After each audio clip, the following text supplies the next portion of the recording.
Hi everybody, Max and Max's Models here. Hope you're all doing well. We're kicking off a little early just so we can test any glitches we might have. And because we never have glitches. Because we never have glitches here. Okay, first off, can you guys hear us okay? I guess is the first thing. Can you see us? Can you hear us?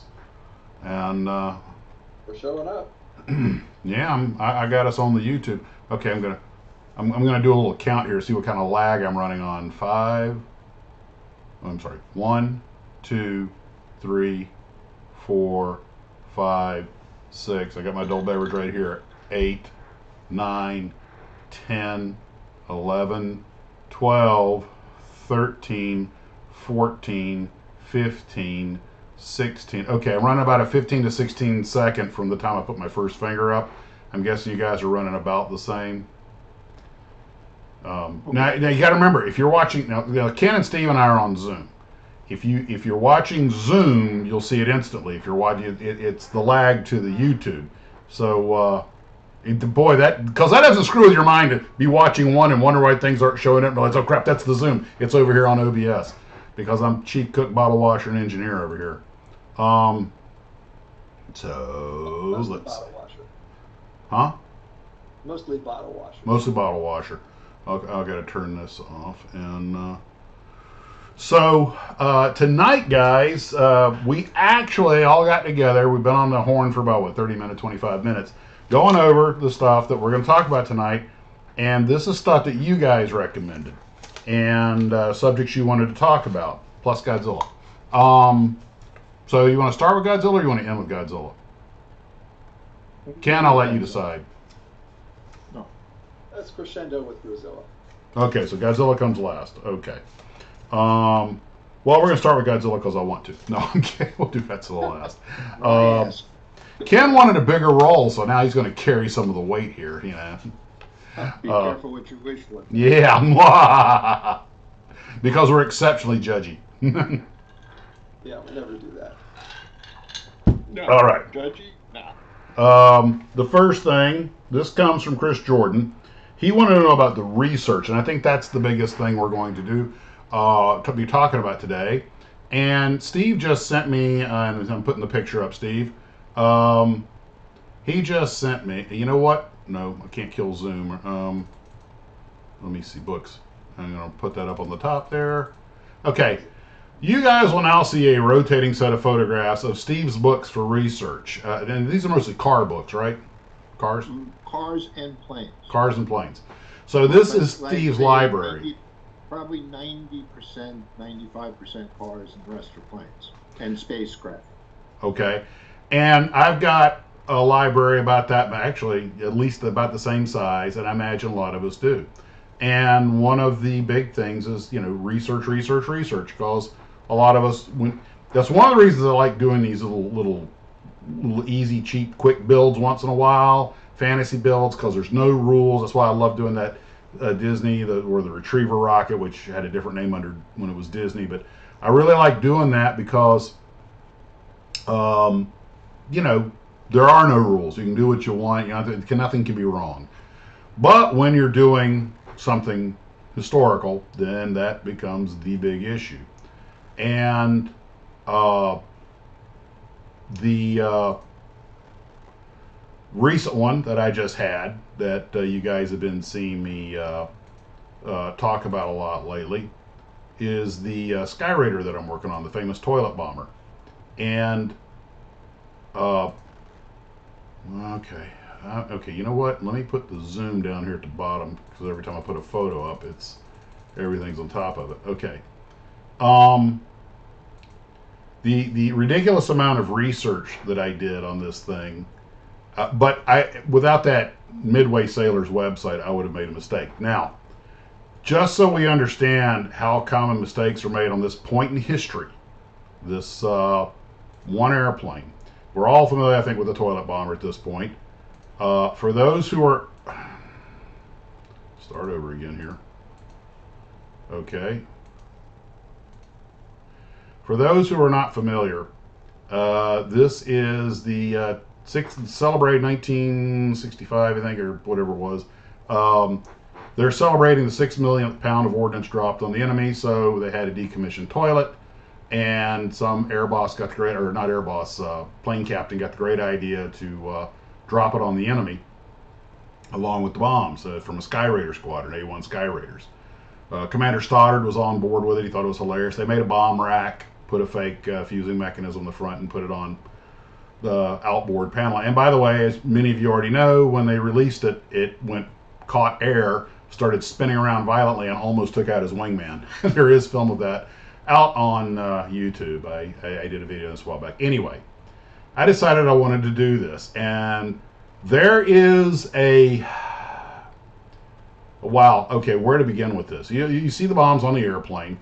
Well, an expert on naval ordnance, at the request of a website, went over all the ordnance to properly identify what everything was, because a lot of people, this is probably the single most built Sky Raider that's out there, and most guys get it wrong. Even the artist who was paid to do the painting of the airplane got it wrong. Now, we're going to get in the weeds here, but we're not talking about this airplane so much as we're talking about the research that we go through. This is one of the most researched ones I've ever done. Now, the photographs are highly deceptive, which is one of the reasons guys get it wrong. The Sky Raider's inboard gear door, which has some red trim on it, hangs a little bit lower than the outboard. And when you hang a 500-pounder on the main bomb rack, which is bigger than the other ones, it's slightly visible from under the bomb. And the problem is that this is grainy film in limited light, and when they took the photos and took the film, it made the bomb on the main rack look like it was torpedo shaped, which makes everybody think it was a cluster bomb unit or a flare pod dispenser or something like that. It didn't look like an M64 bomb. But even the artist who painted it put a CBU bomb on there. He did get the truncated fuel tank correct, but and this is the photo that they did it based off of. And everybody's like, oh yeah, we got, and this is the danger. The point I'm making is the danger of using photographs. The eye is easy to deceive. The camera is easy to deceive. And turns out, by the way, for those who are wondering, this guy's on the port side of the same airplane. I think it's a mirror image bomb load. And there's an earlier photo taken with no fusing mechanisms in there for close-up. But this is the picture everybody took. Well, it turns out, in this photo, you can see a slightly different shape. That the, oh, I didn't grab, oh, there it is. It turns out that one enhanced photograph shows that the bottom of the inboard landing gear door was perfectly flush with the bottom of the bomb, and that red you see sticking through is the red trim on the inside of the gear door. But when you take a black and white photo, it looks like that, or even a color photo at a distance.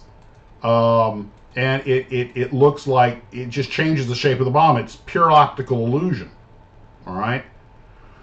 So it's so prolific that Hasegawa put the wrong ordnance on their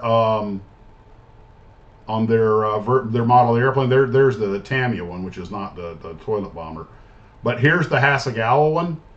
Now the Hasegawa shows that he's carrying different bombs with the above ground detonation plungers, and dadgummit, I hate it when these things do this. This mouse is acting up. Anyway, even the artist got it wrong. What is going on with this thing? There it is. But the point I'm driving at is that there is a danger in using photographs, because photographs are two-dimensional representations of a three-dimensional object. Ergo, you quite frequently think you're getting it right because you've got a photograph, and it turns out to be wrong. Steve, have you ever made a mistake because of a photograph? Oh, no, never. You know, one of the problems is, as we've discussed many times, is if you go to museums, for example, Mm-hmm. and you look at, let's say, a similar plane from the same squadron in two different museums, they may be painted differently Mm-hmm. because they were painted a certain way at a different time, which kind of throws your research off. And the same thing happens when you go to a book. So you have to try to get as much information as possible, sort it all out in front of you, and then say, okay, which version do I want to make? None of them are wrong. It's just the particular one that you want to make for what you're trying to express with that kit. Now, As we've Kit, talked about, as we've talked about before, with the F4 that Max did, the same airplane was painted a different way. So it's not just that airplane; it's that airplane at that point in time. exactly. Yeah. There is, I believe, in South Carolina Museum where they have a airplane painted up like the colonel's airplane. They at least got Lee Lassiter on the cockpit. It's got John Cummings on the back cockpit. It's painted up in the airplane number 5526, squadron number 201. And the problem is that it's the wrong version of Phantom. It's FJ. It's an F4S, the one with the slots. And God bless the people at the museum. You know, they went with what they had. It's the only Marine Corps kill of Vietnam. They want to represent that airplane, but they don't have the right version. Tamiya made a mistake on the box art by putting some jamming gear on the airplane that the colonel didn't have. And I got photographic proof. I got a photo of his airplane about to launch. Okay, and you don't have that hump over the intake. I went to it was JaxCon, and a guy did a beautiful build of that airplane, and I could not. Somebody else was there, was talking about it. I told him that that's actually a mistake, but I didn't tell the guy who built the airplane because first off, I wasn't a judge, and second off, I don't want to be that guy. But when you make airplanes from a specific point, or cars or anything else from a specific point in history, if you're going to do Dan Gurney's Eagle, okay, you've committed to get every detail right.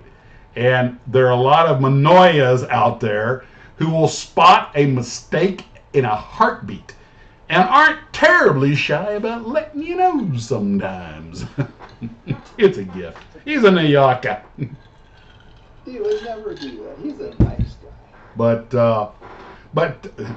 nice. He's doing them a favor by telling them where they have. He's like it's like Sheldon when in The Big Bang Theory when Sheldon points out some without the social filter, and I'm like, you know what? Hey, he's doing them a favor. It's better they know, right? He says as he nurses the knot on his head. You okay, Steve? You look like you went to sleep there.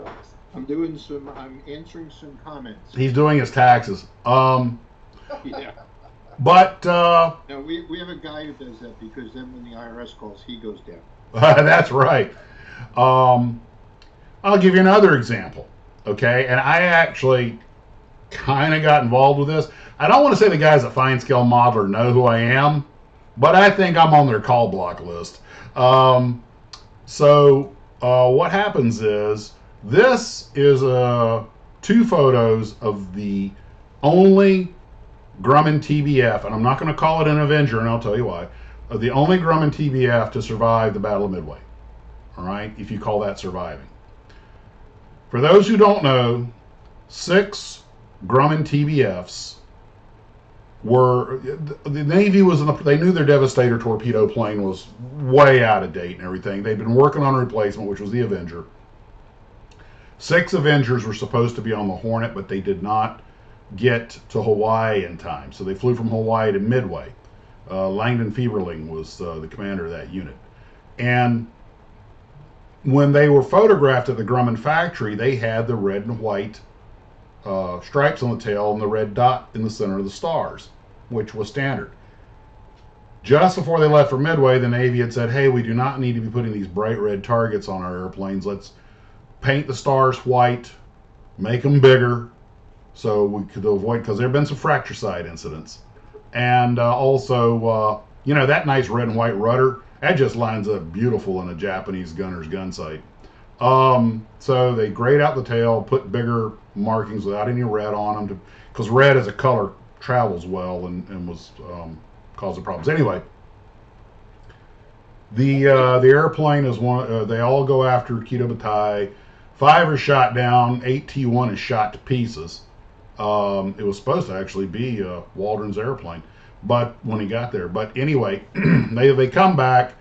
The landing gear won't come down. You see the picture. The turret gunner Jay Manning is dead. Harry Ferrier's got a bullet wound across his head. The pilot Bert Ernest has a bullet wound across his throat. Half his instruments are shot out and covered with blood. So they limp back to Midway. Because fortunately, they didn't need his compass because you could see the columns of smoke from Midway from way far away. Anyway, so fine skill modeler, a guy did 8T1. He did a beautiful job. He was so proud of himself, but he did it in the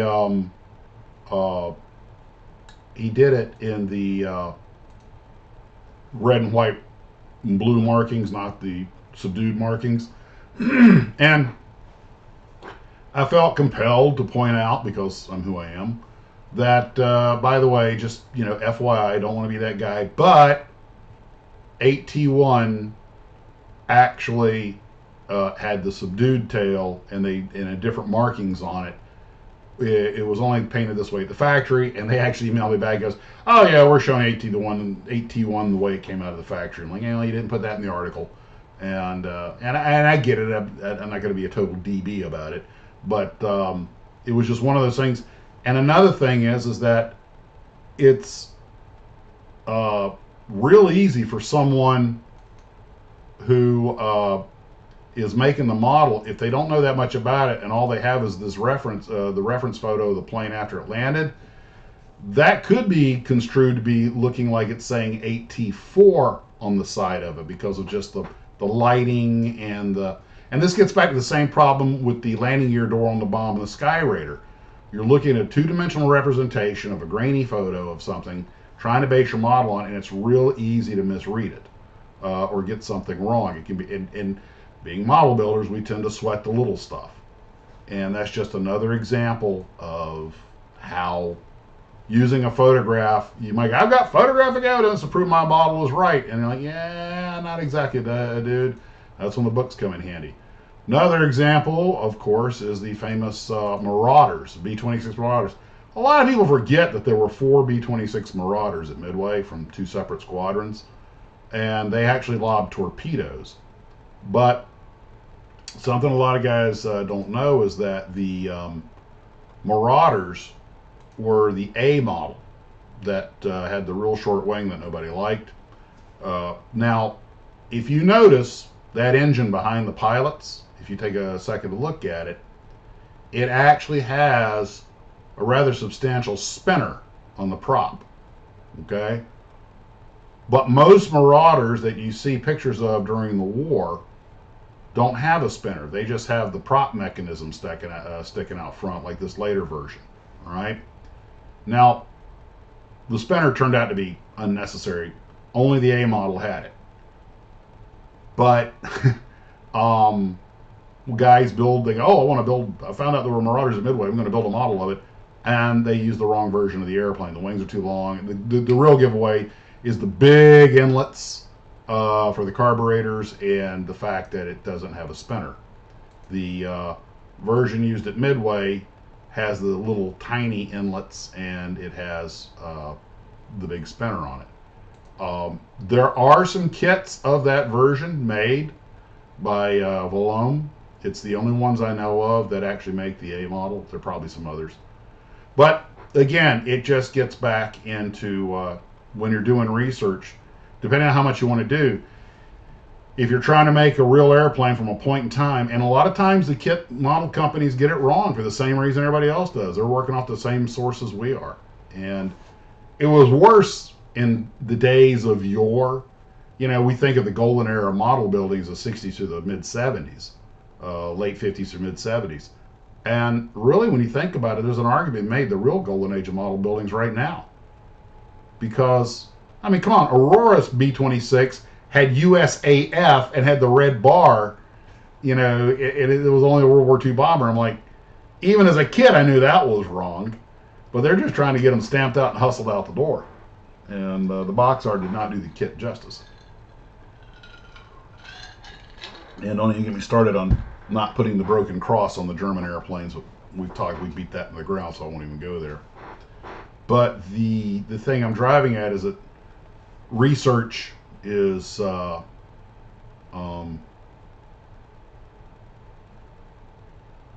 got robbed. Jesus. But that was years ago. It was years ago. But yeah, a model B-20s. They were just B-26. And it hasn't been helped by who are these weenies that are running around saying you can't call the B-24 Liberator the B-24 Liberator because we own the rights to it. Is it Lockheed doing that or whoever? And like Consolidated Aircraft doesn't even exist anymore. How can you claim you have the rights to the name, you know, Consolidated B-24 Liberator? Everybody that Boeing bought over the years, if somebody made a model kit of one of the planes of one of the companies that they bought, they got a licensing fee from it and demanded it. What amazes me is it's got to cost. Ken went away. No, I'm still here. Okay. What amazes me, Steve, is it's got to cost more to send the lawyers down there to the nationals to complain, or the shows to complain about it they could possibly be making. In 2020 at Toy Fair, two guys showed up from Boeing in the Atlantis booth and presented cards and said, "We're from the licensing division of Boeing, and you have all these planes, model kits that you're selling of planes that we own the companies who rights to the companies who made them, and you're not paying us a royalty, and you need to pay us a royalty." And they gave us a cease and desist letter on the spot, and we had to negotiate with them what a licensing fee was, and we had to reverse inventory what we sold and pay them for everything that was sold up to that point. I think at that point you're better off to go full Sean Wallace in Vegas Vacation. Hey Griswold, give me half your money. We'll go out back. I'll kick you in the nads and we'll call it even. I tell you what, I'm going to meet you in the parking lot in 15. Well, yeah, I'll give you the check there. See, in instances like that, it's almost worth it to build the cost in that's going to be the licensing fee and just make the kits and roll the dice as to whether or not they're going to come after you. And when they do, you know, I mean, when they do, you pay them the money and you say, "Oh, we didn't know," and sometimes you get away with it. Was Boeing that desperate for cash that they have to come after? No, Ken, they're just being jerks. No, they're just, we're Boeing, you know, we can do what we want. You know? You don't have, you pretty much summed it up at we're Boeing. I tell you what, what you do is you look them dead in the eye and go, is answer me, guys, is this trying to offset your losses on the 737 Max? What, too soon? It's like when I told the person that, it's when I told the cop from Maryland when he was going to give me a ticket for something real stupid. I said, "Is this to compensate for having a governor who's blown through $6 billion who's left from the previous governor? That you think you're going to take the money out of people from out of state to pay for his mistake?" And he just looked at me and said, "Just go."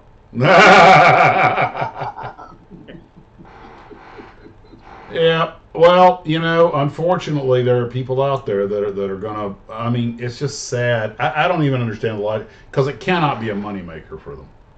And like I was saying, all the money that they would make from every freaking model company in the world wouldn't pay for one main landing gear trunnion. Doesn't add up to a hill of beans. But you know, like I say, you could just tell them, "I'll tell you what. I think you're full of crap. I think this is a con job. So I'll be contacting Boeing at a later date. In the meantime, you have two ways of leaving, now or in an ambulance. Because you got 300 model builders here, and every one of them, you know, well, of course, let's be honest, 300 model builders. Yeah, it's about as dangerous as an army of gingerbread men. You know, we're the most law-abiding, harmless people on Earth, which is why they pick on us. The problem is if you get into a pissing contest with them, they have rooms full of lawyers that are on payroll. It's just not worth it. But you see, Steve, that's what you tell them. You have rooms full of lawyers that you have to pay money to. We don't. We're doing this for free. Yeah. In the end, we'll probably write you a check, but not until you owe 300 hours in legal services that you'll never recover. Years ago, some model railroad company lost I forget exactly how it happened, but all of a sudden, all the railroad modelers, manufacturers decided that they had to start paying royalties. Oh, I remember this. Union Pacific. Onion Pacific. Some people changed the name to Onion Pacific, so they didn't have. Now, I like the way Glencoe handled it.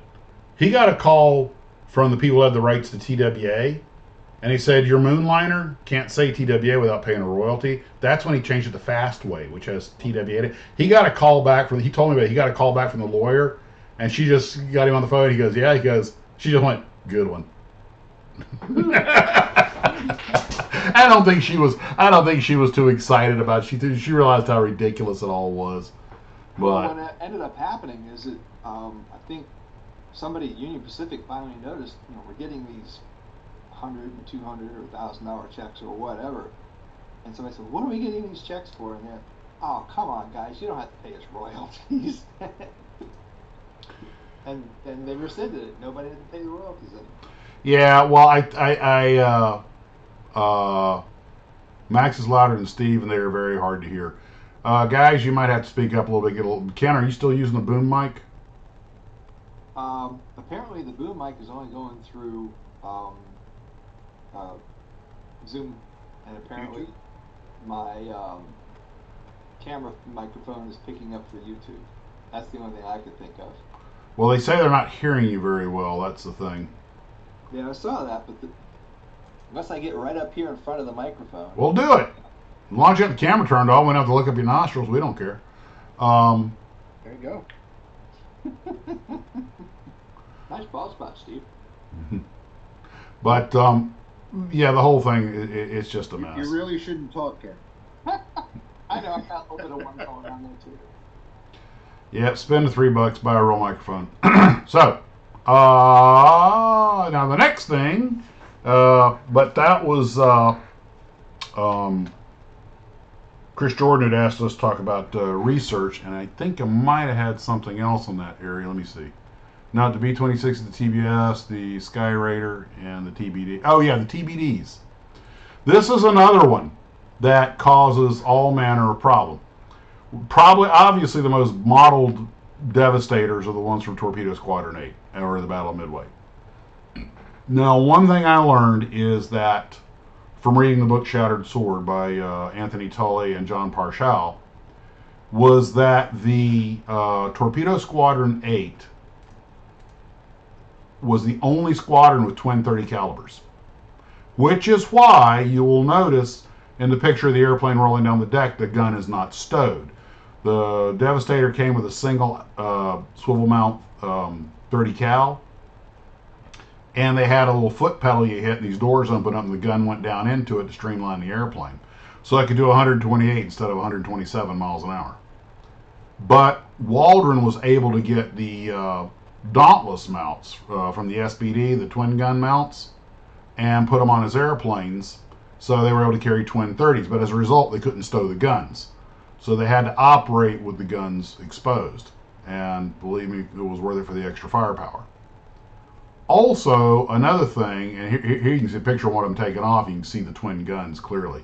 That's how you know it's Torpedo Squadron 8. I don't think any of the other squadrons had twin guns. The Torpedo 6 and Torpedo 3 didn't. So another thing is that the airplanes were not all painted the same, which causes a lot of confusion. Yes, they had gotten rid of the red dots before the Battle of Midway, but as you can see in this picture, one of the airplanes still had the it's interesting. It had the later marking with the large white star, but the early marking on the wing, the large star with the red dot was a little bit. It was the earlier marking.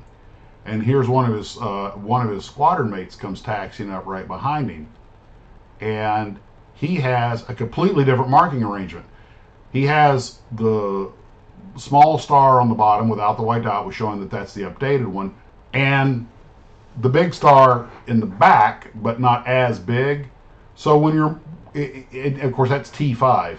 Now the thing is, the nice thing about this footage is, if you're making a specific airplane, you can make it exactly correct, because you've got some clear, good daylight, well lit shots of the airplane. The problem is that they don't show the whole squadron, and it was a real mixed bag because they were fighting a war, and not every crew chief had time to get up there and do that stuff. So it was just, it's, if you make one of these airplanes, it can be tricky depending on which one you want to make to find the proper paint scheme. And it's, well, it is what it is. You know, at the time, and even the artists sometimes get it wrong, but at the time when all this was going on, you know, they were just trying to keep the things flying and fight the war. This other stuff just took a back seat. We're just lucky that there's what photographic record there is, and that it's in color. But like I say, anytime you get into trying to make an historically accurate model, you open yourself up to a ton of criticism. Hard to see them doing those props of the blue, yellow, and red tips. But anywho, God, 128 miles an hour clean. I don't know if they could break 110 with that torpedo hanging under them. And you'll notice the torpedo also is a gold or copper color. It's everybody paints their torpedoes silver. According to this photograph, it looks like they're actually more of a copper color on the back half. And of course, you're making assumptions about the reflection of light. It could be that they're actually silver and it's reflecting off the deck, and the lighting condition creates an optical loop. Again, photographs, not always the great source for accuracy we like to think they are. And by the way, I would add also that a lot of the Devastator kits, and I've built plenty of them, it's really hard, unless you buy vacuform canopies, it's really hard to get that pilot's canopy to sit right. They're usually the acrylic's too thick, and yes, the canopy does arc backwards. It had to open. It was a weird system. The plane was designed in 1936, and it was a modern airplane when it came out. I mean, you know, because people forget when this airplane, everybody laments the Devastator. By 1941, 42, it was hopelessly outdated. But in 1936, when it first came out, the airplane, everybody was still flying biplanes. So, you know, just saying. Fight the war with the weapons that you got. Ooh, my adult beverage ran out. Okay. So, that was Mr. Jordan wanted to talk about researching models. And I think we beat that one into the ground. The next one was William K. wanted to talk about stash plans. And Steve, do you have any, how big is your stash, would you guesstimate? How many kits in your stash? Well, it's probably slightly north of 400. Do you have any particular pecking order? I know you're working on the turbine car for the dream car build. Yeah. No, I don't. That's probably part of the problem with it. So many. But I mean, I have a couple that are in process. I mean, there's like 4 or 5 that are in various stages, but it just, you know, unless there's something that triggers me, it's just I kind of look and say, oh yeah, I feel like this one. But there's no set. There's no rhyme or reason. No, it's kind of random. Well, it's funny you say that, because I actually do have a pecking order for most of them. This may sound a little odd, but sometimes look at all the models, especially the ones that all the wonderful Gloo Troopers have gifted me, and I feel guilty that I haven't gotten to them, but there's just only so many hours in a day. But sometimes the models guilt me into going to the head of the line. But there are certain ones. I finally cleared off the table. You know, got those 12 models I had there. I got all but the 4B17s done, and they've actually been started the inside. But when I say started, I think one of them I built the cockpit, the others I painted the inside. I'm planning to sort of quasi-production line those, but I actually do have a plan. The plan changes from time to time. Sometimes at the Godzillas we're going to talk about later, they show up in the mail, and thank you, Garfield. I appreciate that very much. We're going to talk about that later. But I'll get a kit, and it just sings to me. And I just like, okay, that I've got to build that right now. But for the most part, of course, we have the group build stuff, which I had that Tacoma 1/16 scale Willis MB Jeep sitting here, right here over there, forever. And I really wanted to get onto it. And when we finally did the dream car build, perfect car for me to do, vehicle for me to do. And I knew it was going to be a production. I watched several videos on it. But normally, of course, something's selected for the group builds. I do have certain models that I'm really interested to get into. One of them is that CH-54 Tarhe, the sky crane that has that daisy cutter hanging under it. And I've even had some comments and emails from people that are interested to see the build on it. And the Sky Raider, the toilet bomber, is the same way. And I tend to go on kicks. I had no intention of buying that big C-57D. And then Ian ended up with one, and it was just a styrene river calling to me. And part of me's really thrilled that I did it because it's got me into lighting kits, and part of me's like, what were you thinking? And I was stone cold sober when I did that. But now I've got these sci-fi kits. I've got the space pod and the lighted Enterprise NX-01 and those two shuttlecraft that you got for me. Well, you picked up for me. So I think those are actually my next inline builds. I'm kind of going a kick, so I'm on the sci-fi kick. But I also want to make that faux video, kind of like that guy did in the '90s. Those guys, the technical effects guys from Star Wars, who did that air show with all the ships. I mean, that to me, that is still one of the best things that's ever been put on YouTube. Those guys are artists. So I want to do something for Galactic Star Cruiser sales and service, and I did this big faux promotional. And I got to get all those models done first. But it's all about what's fun. So that's got me on the sci-fi kick. So I want to start moving through the sci-fi stash. I might even throw in some of the Thunderbird stuff.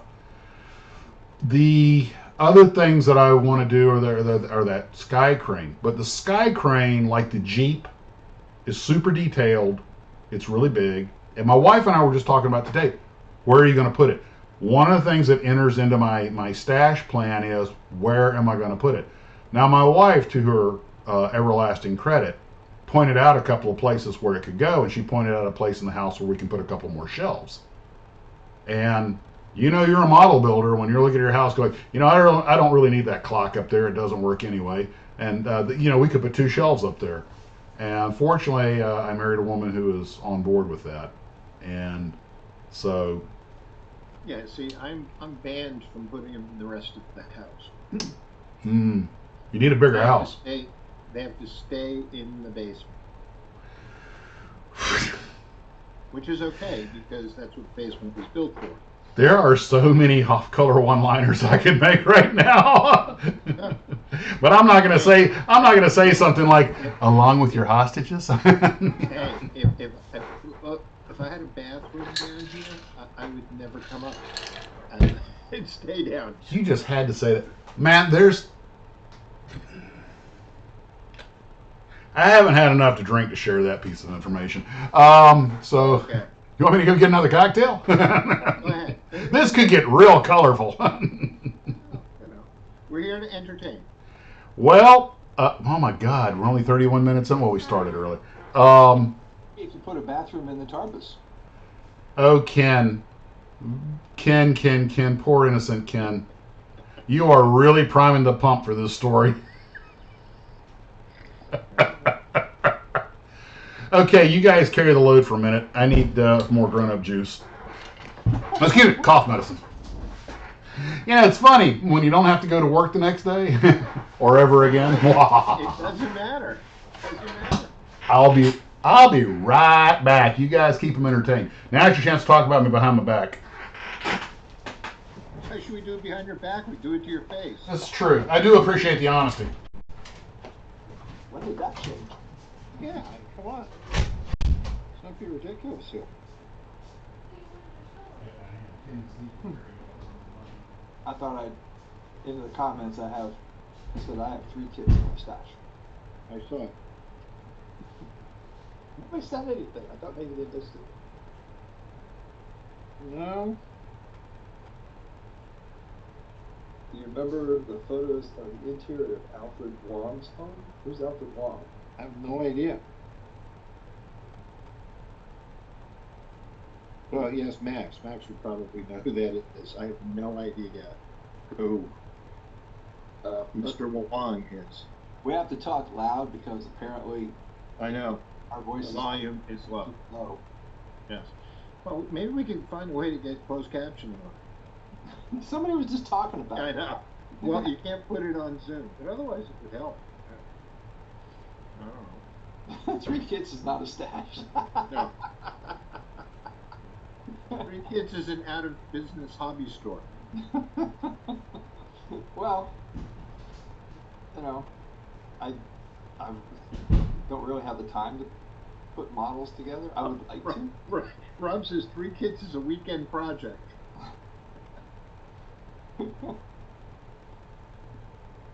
Getting closer to the mic isn't helping. Okay.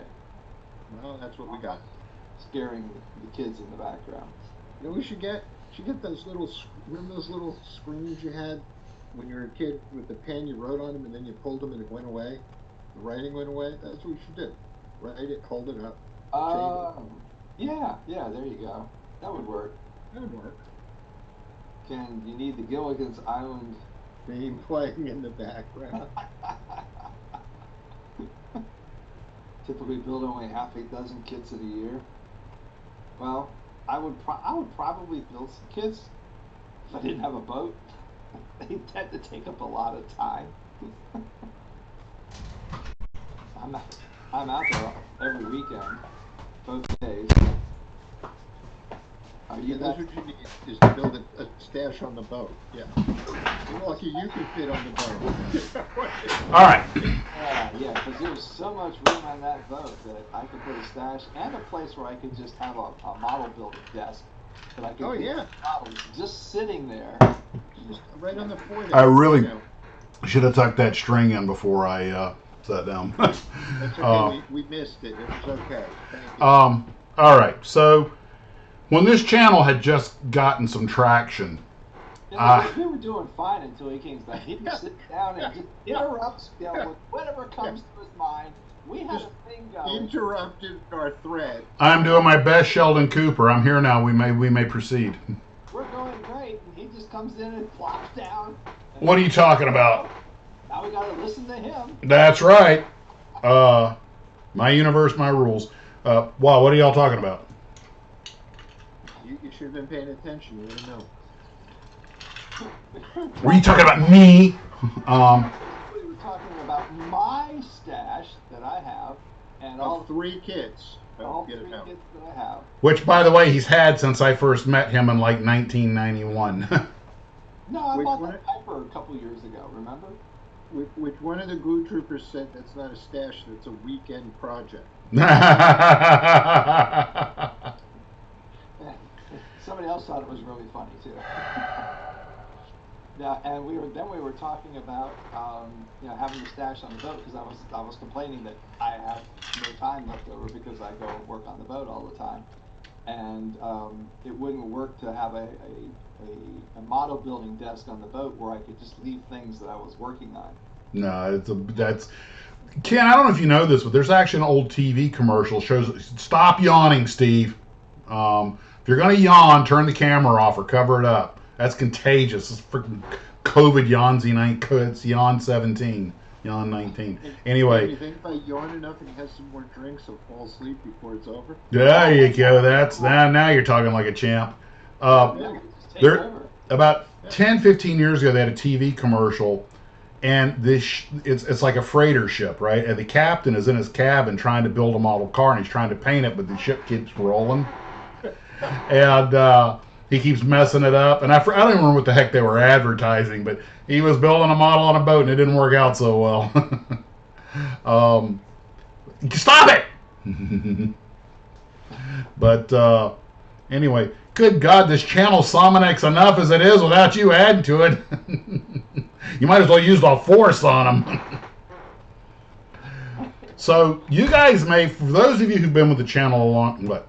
Yeah. Hello, Michael J. Fox tries to do that on Spin City. Some reporters asking uncomfortable questions. Go, you won't ask those questions. Are you trying to use a Jedi mind trick on me? Celebrating Vintage Model Kit says, does it matter to women how big your stash is? Only to my wife. But you know, oh my God, that just gave me a. Here we go. Rob, to the right woman, a big stash is a baller. You know you're dating the wrong kind of girl when you tell her you got a big stash, and she gets home and she starts pulling out her pot pipe. Ooh, that was bad. Steve suffering from jet model lag. Do you guys remember the British sitcom Keeping Up Appearances? Yes. I love that show with Hyacinth Bouquet. Hyacinth Bucket. Anyway, Rose dated some guy. I think I used it on the channel one time. She comes and she goes, she's always out trying to pick up guys. And she goes, this guy asked if I wanted to come to his flat and see his collection of model aeroplanes. So, why, of course. And I went over, and he wasn't kidding. He had a whole bunch of model aeroplanes, and that's all he wanted to show me. Ask me anything about model aeroplanes. I loved it. And I was like, okay, the writer who put that in there was a model builder. Or a new one. But, or dated one, yeah. But anyway, you guys may remember some years ago when the channel was still on the old TARDIS, and I gave one of I think I was reading letters from Gloo Troopers and stuff. The channel just gotten some traction, and Steve's fighting it. And I'm reading, and the whole time, and I do those like 20, 30-minute long video, reading letters, answering questions, and I put it online, and when I'm done, I start getting comments from a couple of observant Gloo Troopers. Dude, did you look over your shoulder? And I watched the video, and in the back of the TARDIS, over my shoulder on the bench, was one of those hospital things, so you don't have to get up to go. And it was about a third full. Hey, when it's, when you're in the middle of building, nothing breaks your stride like breaking your stride. Anywho. More than I needed to know, but okay. I never took the video down. It's still up out there. It's one of the early ones. Ken, that's dedication. Thank you.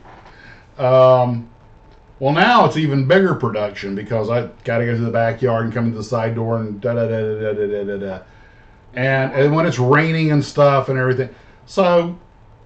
Is that why you do it at your live streams in the house? So yeah, it's part of it. That's why he's got us involved, so he's got somebody to talk to him while he goes. You see, Ken, you have your uses. I figured I'd come in handy someday. And so I thought, erroneously, that my better half was aware of this. And I just happened to talk about it yesterday, and I had no idea that she did not know. Well, I'm sure that made her day. Let's put it this way. Now I'm coming in the house. The emergency, it gave me raining cats and dogs, but, oh well. And that's why you said if you had a bathroom down there, and then Ken, and I was like, okay, I was debating on whether or not to share that, but, I'm 1.5 in, so what the hell. In vino veritas, baby. That's right. He's not working tomorrow anyway. My man has bag room, even bathroom, chimney. Oh my God. There's an individual I know in California that I see from time to time when I get out there. He's a wonderful guy. I've done some videos with him. I'm not going to mention any names or anything or where he lives and all that stuff, but his apartment is floor to ceiling models. I mean, that is the decor. Is that guy that you work with? Let's not give but let's not give any name. You know, it's I don't know his name. I'm just saying. yes, that's him. But he also, I did a video because we went to one of his self storages where he had, because he also has a lot of like airline, like the travel display models and the big wooden ones there. Man, he's got all kinds of cool stuff. And he's not married. You knew that. And it's funny.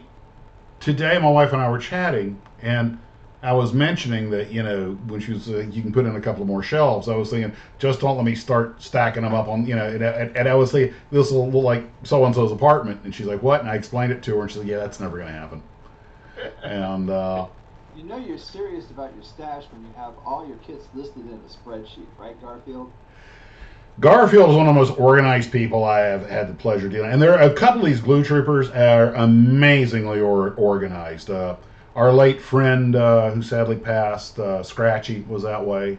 I think he was one that had the tomb, had like 4,000 kits. And we got a couple other guys around. And I appreciate that. Now, mine is quasi, you're getting back to what William was asking about, is mine's pretty organized. I've got sci-fi in one place, ships in another, World War I biplanes, Luftwaffe, Royal Air Force, American World War II, Cold War jets, Vietnam era. So I've got and even the stuff that's here in the office is racing aircraft, civilian aircraft, trucks, jeeps. So I've got it set in tanks.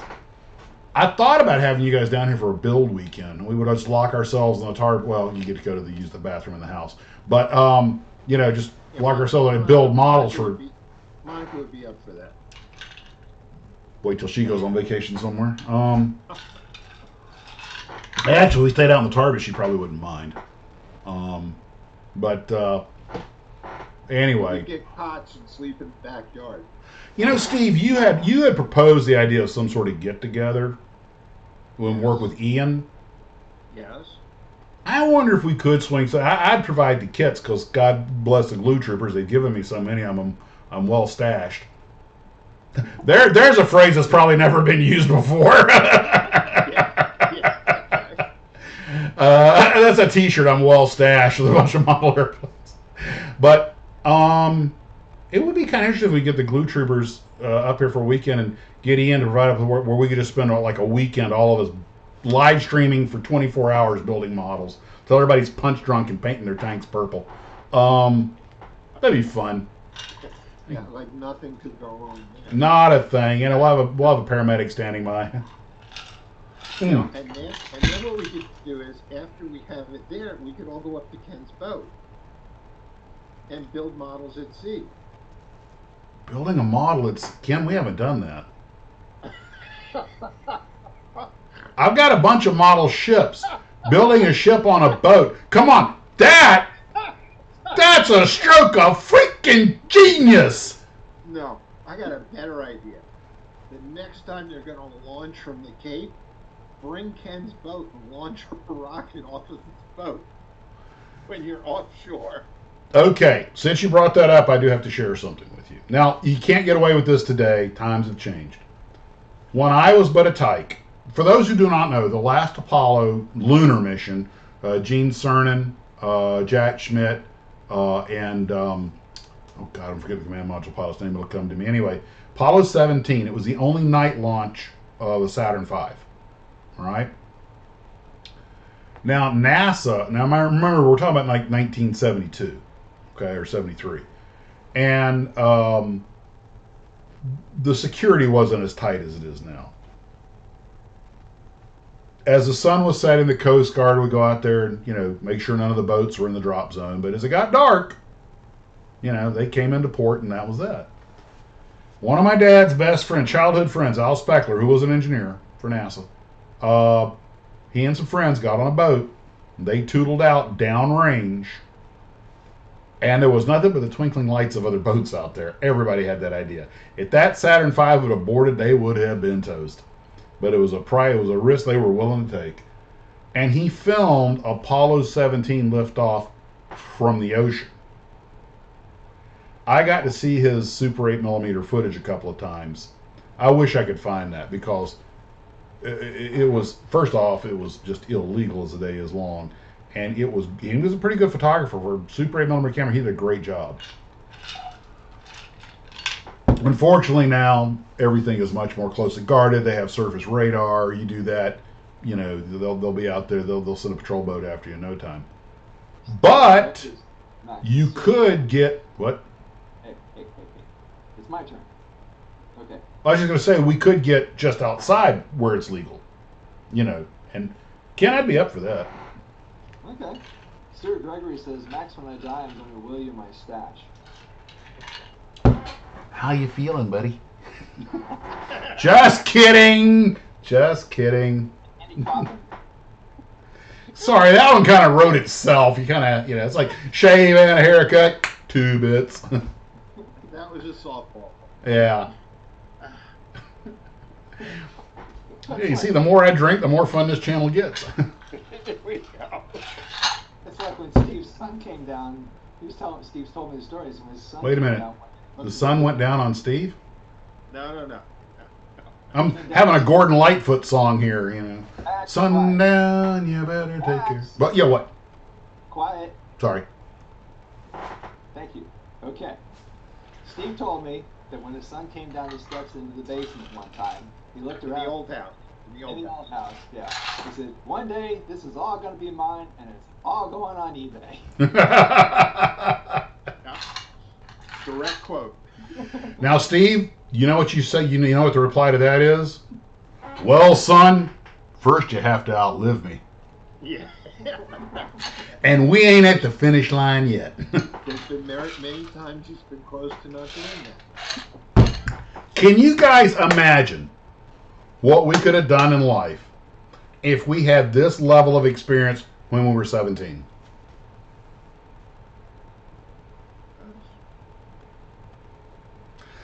Oh, well. That's why they don't, what does they say, youth is wasted on the young? We'd all be married to Lauren Sanchez. But Not at the same time. Hey, Trey. So. I think we're boring people that are saying they're drinking coffee to stay awake. Well, I don't know. I thought we were being rather clever and hilarious, but I've been drinking, so what the hell do I know? Anyway, so next subject matters. Next subject. Okay. It was Mr. Jordan was talking about research. The next thing we had was World War I American airplanes, and I wanted to talk about interwar aircraft. So let me put up. Okay. Excuse me. Oh, that was a good one. Dennis Roberts wants to know, how much can I get for my 15 F-18 Maverick Top Gun kits? You know, Ken, I have yours. I built it. I still have it. It's right out in the TARDIS. It's actually on the shelf where I have to keep dusting it off. the question is, what flea market is he going to go to sell them at? For $7. Yeah. Because that's just a reboxing of 2 existing kits. And the decals probably aren't any good anymore. I built Ken's for him, and he never took it. I have a bunch of... He didn't have a place to put it, so... And I did it with the whole, you know, F-14 upside down over the... You know, which turned out everybody did that. I gave this to keep. I wasn't expecting them back. Oh, okay. I thought... Well, anyway, so, the World War I aircraft. Now, as some of you aviation buffs are probably well aware, the United States did not really make any warplanes of their own design during the First World War. That's why all of our aces were flying Spads and Newports and Sopwith Camels. But we did provide the famous Curtiss Jenny, which was a primary trainer, and of course the stuff of barnstormers after the war. Steve, everybody just disappeared. What the heck? You guys just swapped positions. That happens sometimes. Zoom. Anyway, a lot of Jenny kits out there. I have a couple of them in there myself. Bruce built one recently, Mystic Miler ships. And Really, that between that, the only other thing I can think of was the Thomas More Scout, which these are kind of forgotten airplanes. I don't think the Scout saw any service during the war. It was the closest thing to a real fighter we produced. And there are no major manufacturers that did kits of the airplane. Guilos did one, which I remember seeing as a kid. That's how the Guilos S4C Scout is how I learned about the Scout. I've seen one at the Virginia Air Museum, which is now closed. It might have been a replica, but yeah, America didn't really do much during the First World War. I mean, we provided people and guns, but we didn't really produce much in the way of airplanes. Now, mind you, the airplane was not a decisive weapons system in the First World War. It was a little more than answer. I mean, it did some stuff, but it didn't have any real end. But we were going to win the war. If the Allies hadn't even had an Air Force or an Air Corps, we were still going to win the war. That's how unimportant. You know, there's a lot of glamour, Knights of the Air, and the glamour and the romance of flying those old airplanes. And if you've ever flown one, there ain't a whole lot of glamour and romance in it. But oh God, yeah. Manual everything, and you know, wobble pumps and all that other stuff, and cold. The British carried flasks of blackberry brandy to offset the laxative effects of the castor oil the engines burned, and no, it was a miserable experience. You always see them bundling up in those the cool leathers. They're doing that because they don't want to freeze to death. 20,000 feet, no oxygen system, wearing nothing but leather and gloves. Good God, I can scarcely think of something more miserable. No parachutes for the most part. And I mean, again, they slept in beds and ate real food, so it was better than being in the trenches. But it was, that's why I love the movie The Blue Max. It starts off with Stockel in the trenches, you know, and he sees the planes fighting overhead and goes, "Oh, that's the way to fight a war," you know. Even Blackadder did the episode Private Pilot, where they want to get out of the trenches, so they join the Royal Flying Corps. And but the Americans, although we contributed pilots and mechanics, we really didn't. And we did build copies of foreign aircraft like the DH-4. And hell, our Air Force, when we got back, was made up of basically American-made Liberty engine-powered SE-5As. That brings up a good point. What? So aircraft were important. For example, they made it hard for offenses to be prepared without the enemy knowing about it. This right. That aspect of the war. Yes.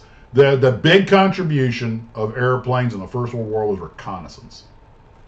The fighters were developed to shoot down the reconnaissance planes, so fighters were developed to protect the reconnaissance planes.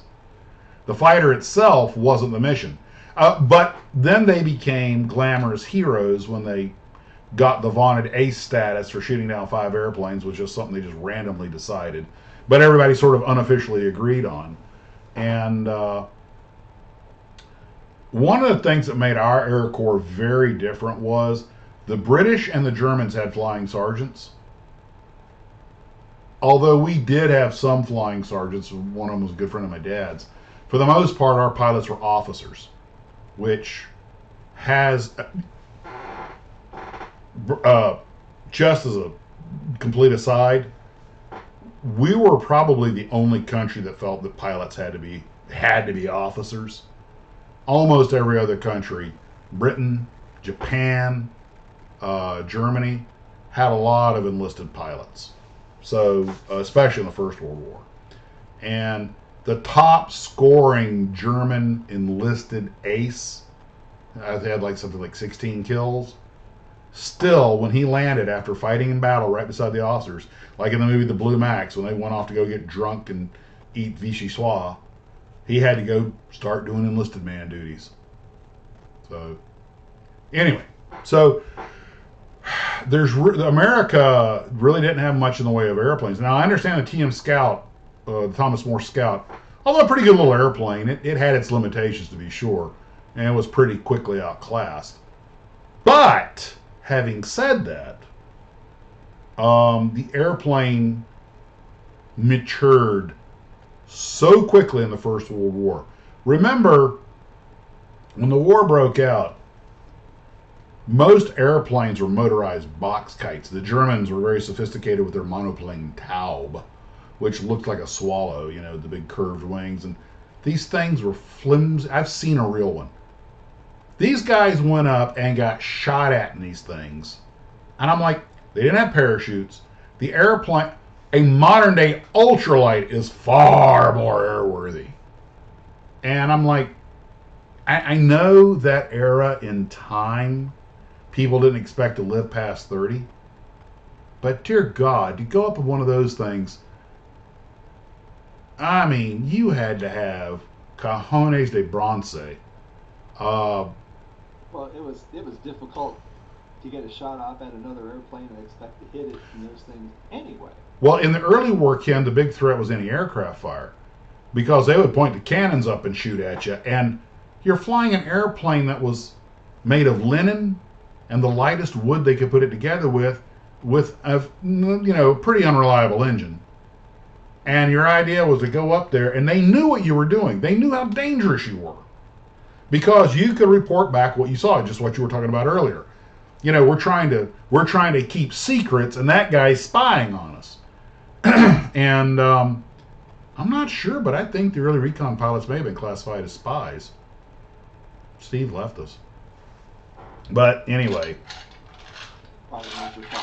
4 years later, they're flying triplanes and SPADs and Sopwiths. The leaps and bounds of technology were freaking astounding. Think about this. 1903, the Wright brothers fly. 1969, 66 years later, well within the lifetime of some of my own relatives who I talked to about this, we went from the Wright brothers at Kitty Hawk flying about 153 feet to the moon. I'm sorry, but you cannot be not impressed by that. You cannot be not impressed. Yeah. I was thinking about that the other day. How the advancements in technology, has just exponentially increased over the last few centuries. Okay. Before that, there was. Speak up. Before that, there was no. The microphone's right there. You don't have to lean forward. Just talk louder. Yeah, well, apparently YouTube is using that one up there, and you can hear this one. Anyway, so I'm thinking. You just look like Judy, the Time Life operator. That's all. I just, saying. Are you done? Yeah, I'm sorry. Okay, low-hanging fruit. Oh, come on, we're having a good time. I'm being philosophical. Leave me alone. Don't you get physical with me. Okay. Anyway, so as I started to say, that I'm thinking, I wonder how much of our technological advancement has been attributed to a longer lifespan for somebody to be able to learn more and more about a specific subject, and being able to use their experience to be able to advance the technology. Because people back in, as late as the early 1900s, they didn't live a real long period of time. Now, through medicine and other technology, we live longer, and people have more of a chance to contribute scientifically. Thanks, Ken. I came here to drink whiskey, make bad jokes, and talk about model airplanes. You went and got all physical-ophical on me. That's what you got me here for. Now I got to think about that. You know what? I cranked the volume up all the way, but I think I need to talk softer. Yeah, you're overdoing everybody else. Yeah, I'm definitely over revving here. I'm up in the red.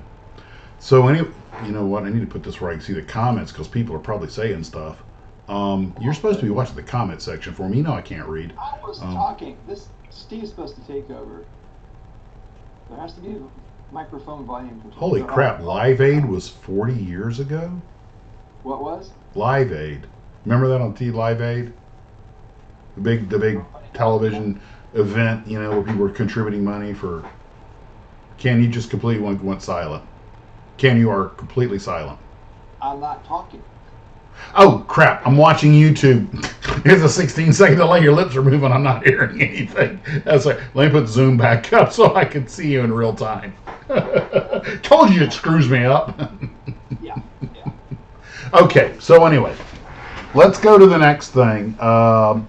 We talked about stash plans, but I do plan to get started on the CH-54 Sky Crane, but my basic stash plan right now, huh?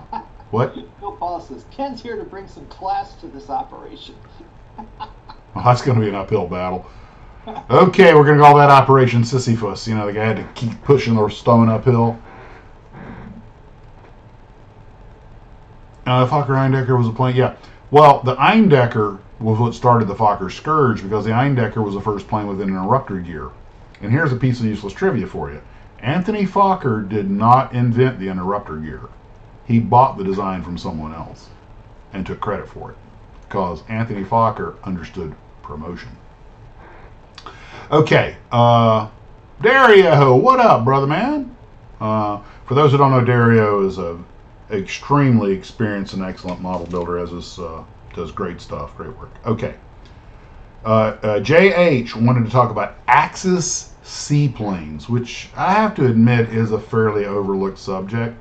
And I thought we would start off with, just to do something different, the Italian Axis seaplanes. You know, the Italians really don't get enough credit. They for some of their designs. They were very big into seaplanes, but a lot of the stuff that they made is not modeled, which I was surprised. Some of the Cant series aren't.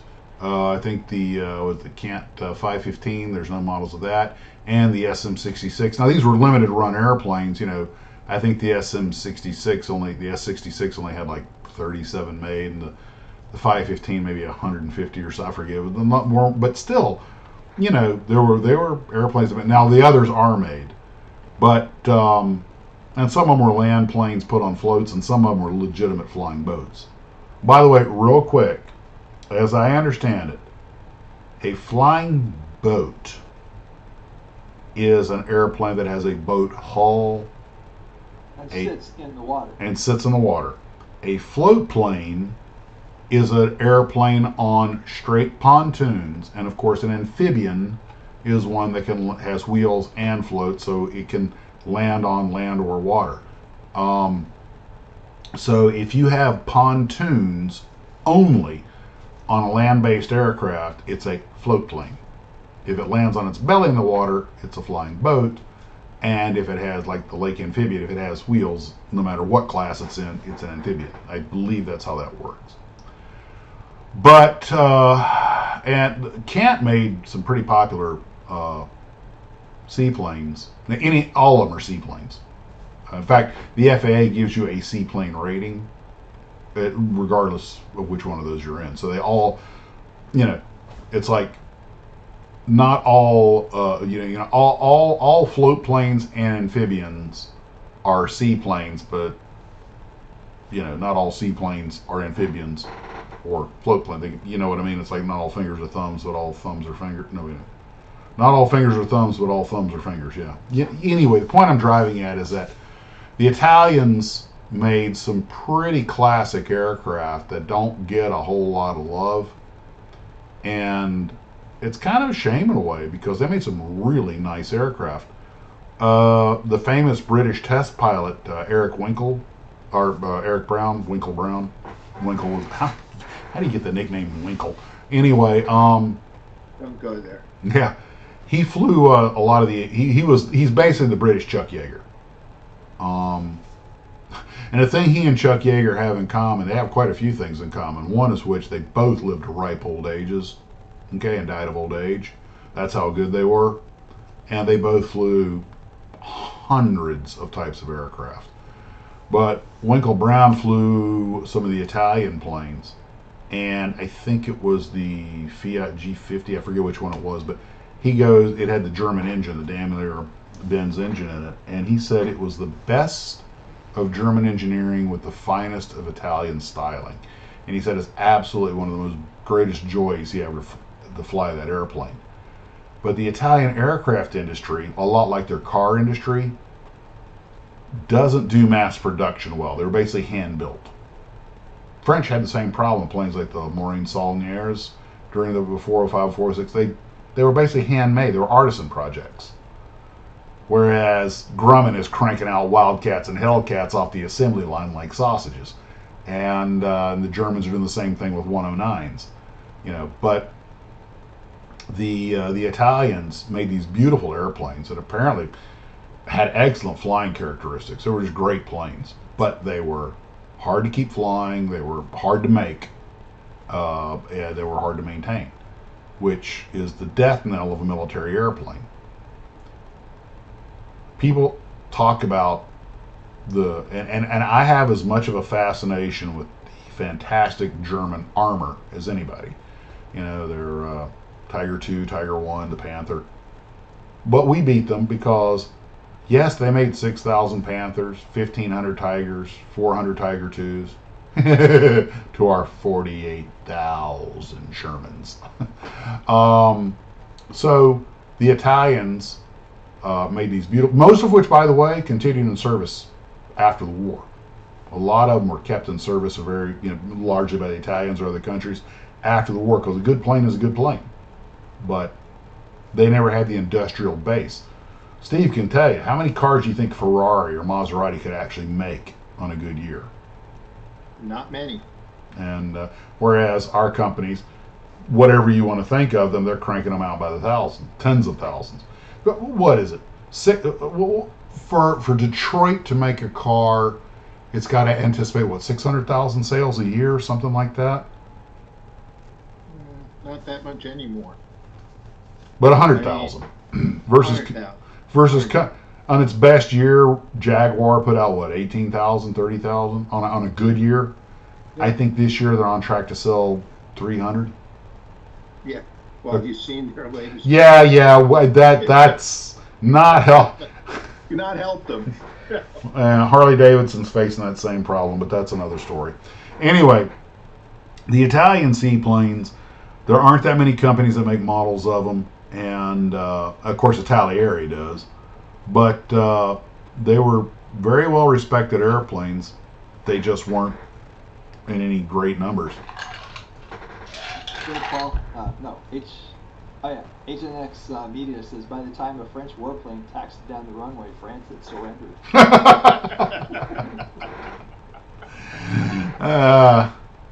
The French actually did. I've been watching Showtime 112 does a lot of documentaries about that. He's been covering the biplanes. In fact, I'm sorry, the interwar, I meant to mention something else. Of the interwar biplanes, the Italians, back to the Italians, had this airplane called the Fiat CR-42. Now, the 42 was one of the last biplanes made.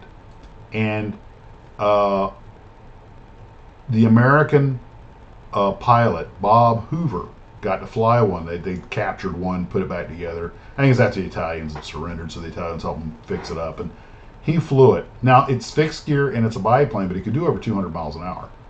And he said that airplane was an absolute joy to fly. Responsive, nimble, easy to take off, easy to land, no bad vices. And the Swiss used them. I'm sorry, the Swedes used them. The Belgians used them. And they, believe it or not, this airplane shot down some 109s. Not very many, but the Belgians got a couple of 109s with it. It was incredibly agile. And everyone who flew them just raved about what a great flying airplane it was. It's one of those things that I would love to have one to take to air shows. I would not want to go into combat with it in World War II. But in fact, I've talked about this I think before, but this I actually built this recently. I have all three kits on the shelf as we speak, and this is Revell's Freedom Fighter series. Now, Revell was the master of reboxing. They took three kits that they already had and just reboxed them in this 3-in-1 kit. The Russian Polikarpov, the Polish PZ, was it 16 or 11, and then the CR-42. Now, the reason that this box always held a something special for me was that it was one of the box arts that my brother put up on his shelf. My older brother put up on his wall, and I always looked at that Chinese Moscow on the left. I was like looking at that Hayate coming behind him, the Ki-43. I'm like, I think he's in trouble. The Poles using that Parasol fixed gear P11, they managed to get some kills on that thing. It's even though I could tell they were hopelessly outclassed. But when I saw the picture, and I think the Linwood artwork, when I saw the picture of the Swedish CR-42, I think, this is me, that is one of the most beautiful kit model paintings. The camouflage scheme with that beautiful Swedish blue and gold, triple crown insignia against the Alps. Well, they're Swedish, so I guess that wouldn't be the Alps. Whatever mountains they have in Sweden. I just looked at that, and as a kid, I just thought that was so hopelessly beautiful and romantic. It never dawned on me how freaking cold those pilots must be. Open cockpit over the mountains of Sweden in the winter. But it always gave me a soft spot for the CR-42.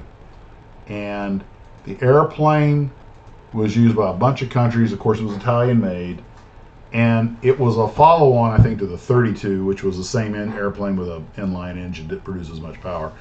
But it was, I think it was one of the classiest interwar airplanes. And the other one that I love, which is similar to it, and actually wound up fighting it, was the Gloucester Gladiator. And I didn't realize Pyro made a Gloucester Gladiator.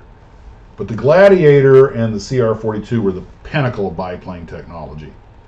And as a result, everybody and their brother makes kits of them. To this day, that's a 1/32nd scale Gloucester Gladiator, which I probably should get one. But God, I am so tired of rigging biplanes. I built that one, the one by Lindbergh. It's a 1/48 scale. It's a solid kit. I gave that to my late friend Donovan. Well, he wasn't my late friend when I gave it to him. But he kept that under glass along with a bunch of big model collector. But you see the bubble canopies on some of them, and you realize that this was the transitional airplane. The next thing was monoplanes with retractable gears. And the Royal Air Force was still flying these things, just like the Italians and the Belgians were using the CR-42 when the war broke out. These things saw combat, especially in North Africa, but the Belgians, I think, had some.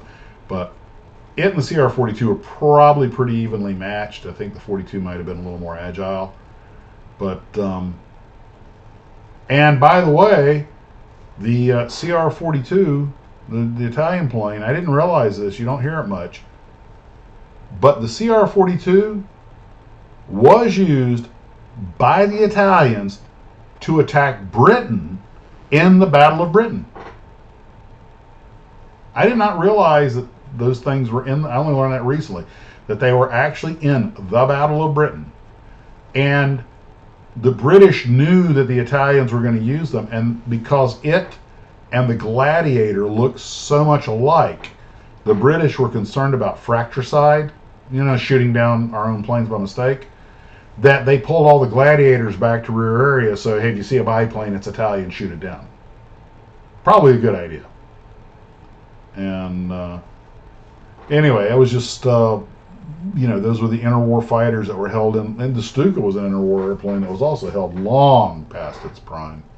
But that was, now, getting back to the seaplanes, we talked about the Italian ones. The Germans, no doubt, of course, they're German.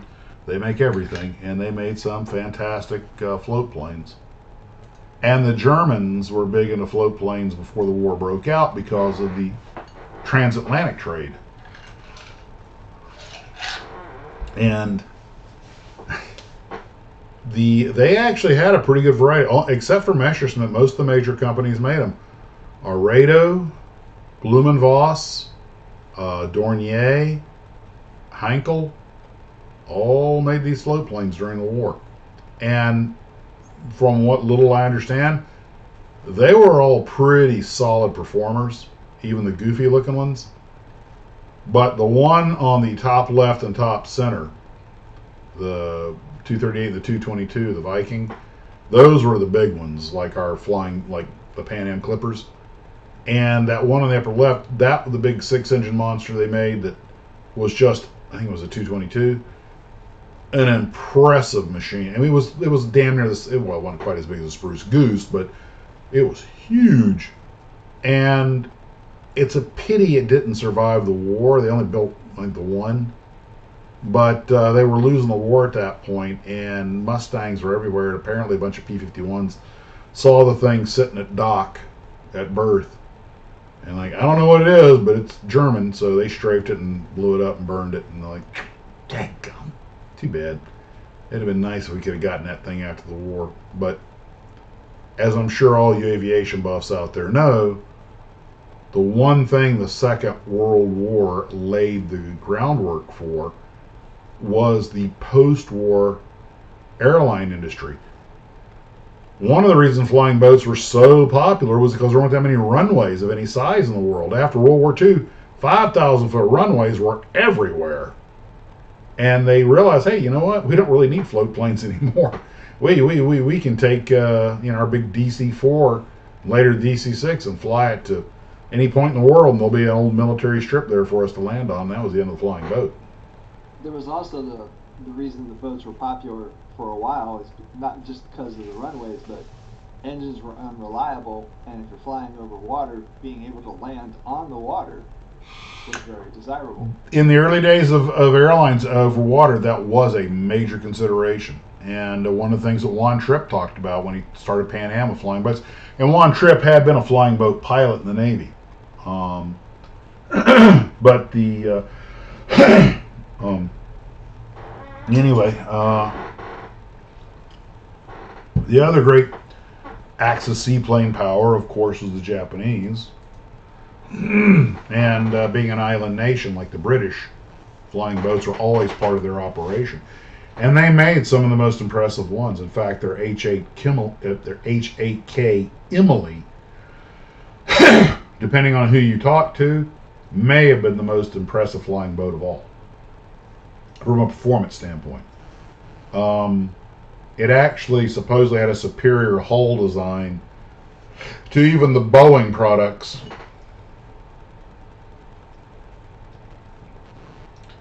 It's also one of the few Japanese airplanes to be designed with a lot of armor, and had 20mm defensive guns. Jumping on an Emily was a risky proposition. But the Japanese put floats on just about everything. You know, they put the float on Zeros, called it the roof, and it was lost a bunch of airspeed due to the drag, but it's not an airplane to trifle with lightly. It was still a Zero. Their E-13 Jake was an extremely competent and capable reconnaissance float plane. And their lower left, the N1K1, the Rex, fortunately it never really got into combat because it was basically, I think, the George put on floats, and the George was an airplane that could take a Mustang or a Hellcat, and occasionally did. Those floats are on really long stanchions. Had to be. Why? Clear the prop. And the water. Remember, they sink pretty deep into the water, especially on landing. Yeah, that must have been quite an engineering challenge to keep those things from getting knocked off. It was, but when you remove the landing gear, which they did on the float plane versions, you remove the landing gear, it's a lot of weight that goes away. So it's a counterbalance. But none of the float planes could perform on par with the land-based versions for obvious reasons, primarily drag.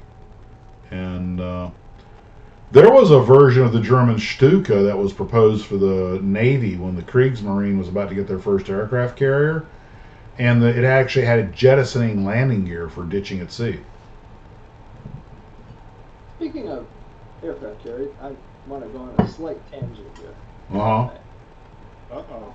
I saw a video or something like that. I didn't watch it. I just saw that Germany had an aircraft carrier but never used it. Right.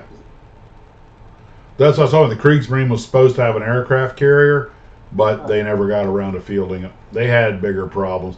Germany was never much of a naval power. I mean, they had some impressive ships, but they didn't have them in numbers. It's interesting that they never fielded it.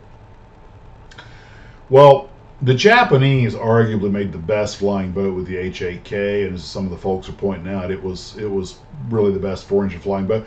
And one of them still exists in Japan. It's on display. It's complete. It's got a full interior and everything. There was actually a book done on it some years ago, and it wanted for nothing.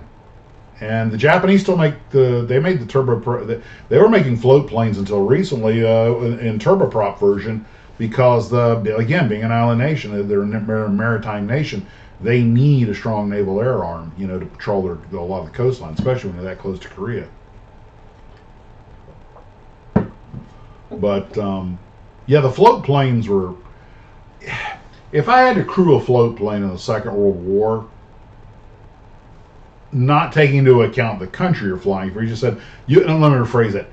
If somebody said you've got to go on patrol today in a Second World War vintage float plane, I would probably pick the H-8K Emily. I think it was the overall most capable. But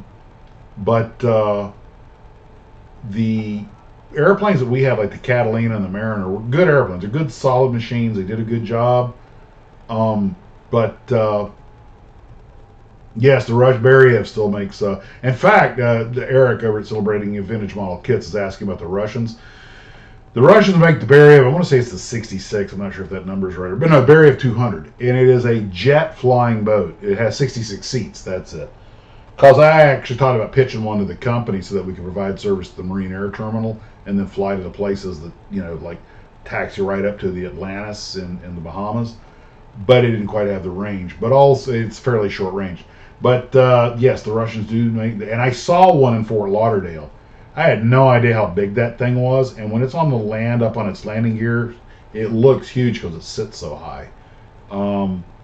But Fran was talking about he's doing the PBY, which, of course, is the American staple of flying boats. And Ken, you and I went out and saw that PBY at the Lauderdale. It's bigger than it seems when it's up on its wheels. Yeah, but it's pretty impressive airplane. It's pretty big. But it's also, we saw the one with the post-war conversion. It had that big square rudder on it. Yeah. Which the wartime models didn't have that. The later one, the Canadians made a copy of it, and then we made a version called the PB-10, which it was called, the Canadians called the Canso, which has the taller tail. It's usually what you see in the war movies, because there aren't that many actual PBYs, the old rudder's still flying. But there are a few Cansos around. And they may still, in the movie Always, John Goodman's flying one as a fire bomber. And they ain't fast, but they got the job done. They can patrol forever. And you remember when the noise canceling headsets came out? Mm-hmm. I was reading an article in Aviation magazine that the pilot of a Catalina was using those. Mm-hmm. And he said those things are so loud they burn out the headsets. I don't doubt it. You got those two frickin' radios barking right over your head. Mm-hmm. In the center left, there's the E-11, what we call the Laura, single-engine flying boat, which can be shot off of a cruiser. It was primarily a night reconnaissance aircraft. That airplane is all but forgotten to history, and it's kind of goofy looking. Looks like Daffy Duck. But by all accounts, it was actually an excellent airplane that just did a very unheralded mission. And Eric, the throttles for a lot of amphibious aircraft on the roof. The Lake series, Lake Amphibian, the Lake Buccaneer. I flew in one as a kid with my dad. It had the overhead throttle. And, of course, so does the Catalina. And that is done for the simplest of reasons. Since the engines are mounted overhead, it shortens the throttle cables. Shortest path. Not all of them are done that way, but a lot of them are. And it's weird to see the pilot flying with his arm up there. The Twin Otter has that. And it's not, well, they have the float plane version, but because it's got the high-mounted wings. Now, the Air Commander does not. It has a high-mounted wing, but the throttles are on the pedestal, like a normal airplane. Let's see. What was that? So we covered the Japanese, the German, and the Italian seaplanes. Okay, so let's see. Stash, research, World War One and interwar aircraft, and okay, so that covers that. So now for our finale. Dun dun dun dun dun dun dun dun dun dun dun dun dun. You knew it was only time. Oh, but of course, Orange Tabby gifted me this. I had it on the unboxing video the other night, and this is one of those kits that went straight to the head of the line. But it doesn't have to be painted, and it doesn't have to be glued. And that is the new Legendary Godzilla with both the skeleton and the exo, the outside monster. In. Now, what I found interesting was it gives you two complete skulls, because even with the one with the skin, you have to put the skull together first. But good solid kits. They are not posable. I had questions about they are not posable. My wife loved them. They went front and center on our sci-fi shelf, and it is. Unfortunately, I man it because it's such a tight fit with those dorsal plates and the clear plastic on the skeleton, and you've got to be really, really careful with the part number, the instructions. It's easy to get something in backwards, and I had to fix the main plate because I put it in the wrong way and turned it around a couple times. I wound up breaking the little tip off where it went in, so I had to cut a new one and wedge it in, but it worked okay. But they're it's more like putting together a Gundam in some ways. I did use glue on it, but you probably don't have to. And that that they're just cool and they look good. The engineering behind them is fantastic, and they're just it's cool.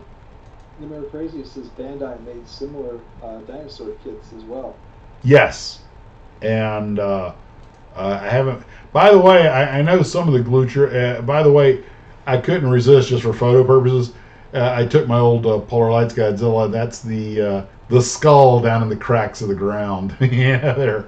But Celebrating vintage kits once now. Is it anatomically correct, Max?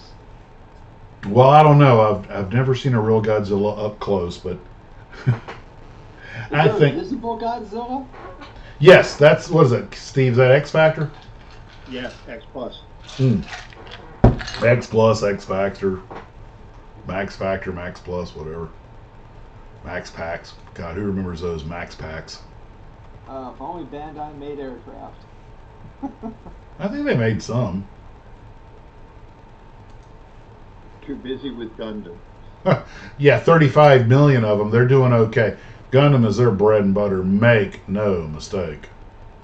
And I'm going to go to the Gundam store next week when I'm in San Diego. oh yeah. Well, you guys cover for me. I have to take a quick pit stop. Okie dokie.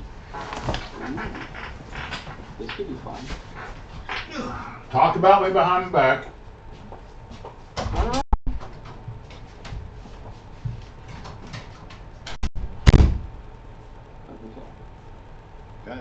According to the latest understanding of dinosaurs, how they looked, most of them had feathers. Shouldn't Godzilla have feathers? You know what we should do?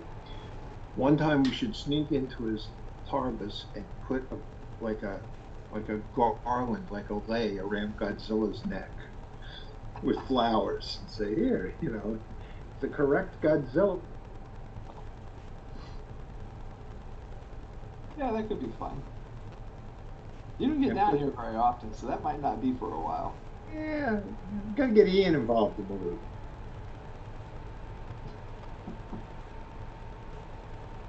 Is Godzilla still in the VW? Or did he take it out? No, I think it's still there.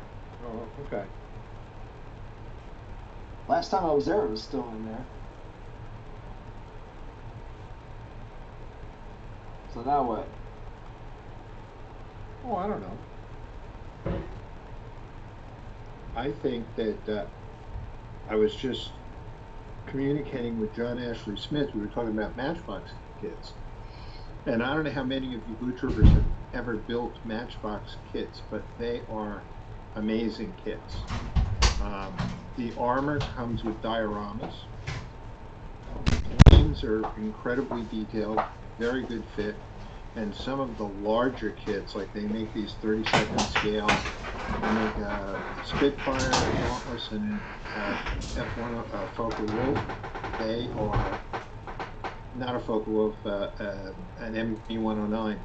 These kits are absolutely fantastic. They are high detail, easy to go together, and really great kits. For anybody who doesn't have them or has never experienced one, if you see one, come across it, because they are really great. If you see one, buy one. What are we talking about? Talking about Matchbox kits. You really like those Matchbox airplane kits. Those 32nd scale kits are fantastic. As a matter of fact, we'll probably see ones when we go to the Nationals. Uh-huh. And when you see it for yourself, you'll be very impressed, because they are great kits. I had a chance to get one at the PAMSCon, but it was, forget what he was asking for, but I was like, I got too much stuff already. I don't know when I'll ever get to it. But, you know, that brings up an interesting thing to talk about. What is the one that got away? How about Her name was, that. Oh, I'm talking about models, Steve. Oh, models. All right. how about meeting Gloo Troopers at the show? Well, that's always great. Anybody going to the Nationals in Virginia on? Yeah, we're going to be there. In August, the 8th and, what is it, the 8th and 9th? Yeah, all three of us. We're going to be there. I need to give, speaking of which, I need to shoot Don Igel's an email or Facebook or something. It's one of those things I keep forgetting. Lemur Crazy has the Matchbox Puma.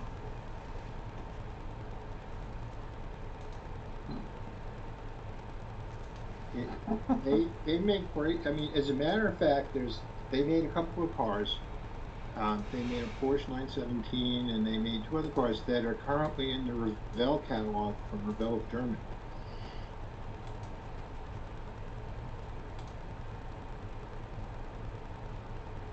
Well, there was that one Godzilla with Matthew Broderick in it that was a girl.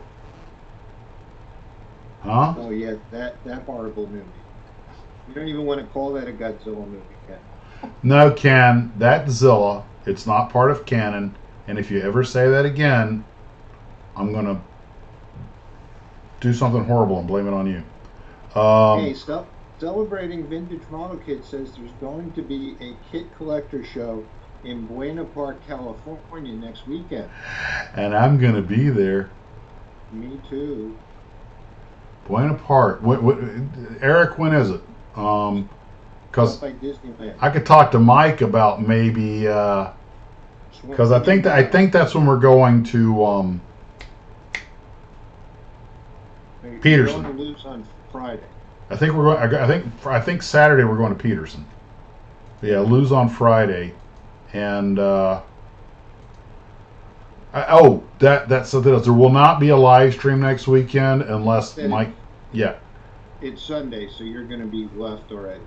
Well, yeah, but I mean, we're going to be gone. Both Steve and I are both going to be in California on Saturday, and so I don't get back till Sunday late.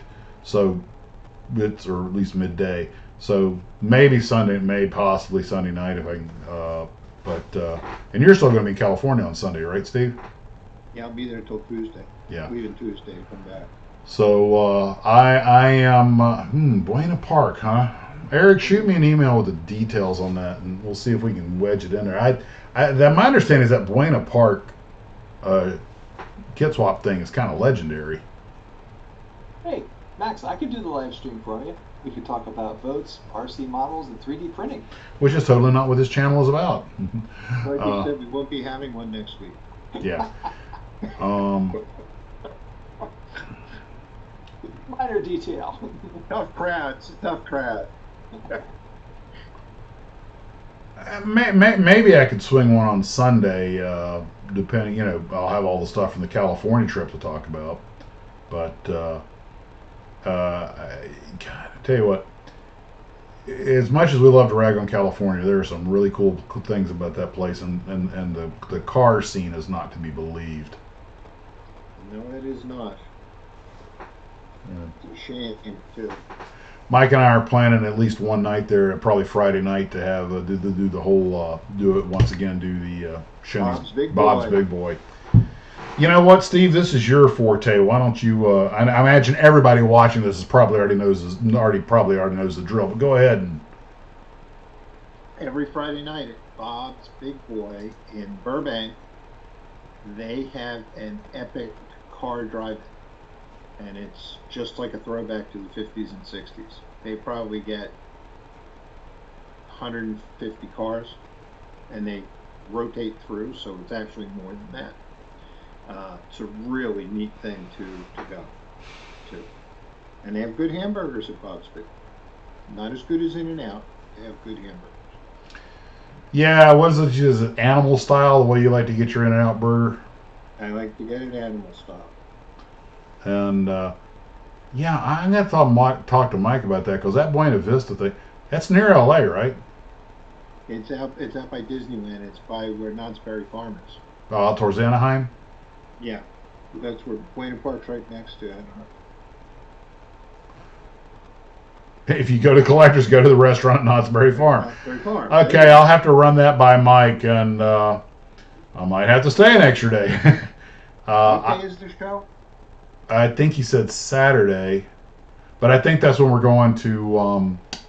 Yeah, you were going to the Peterson. Yeah, and that's way further north, I guess. Yeah, it is. It's in downtown LA.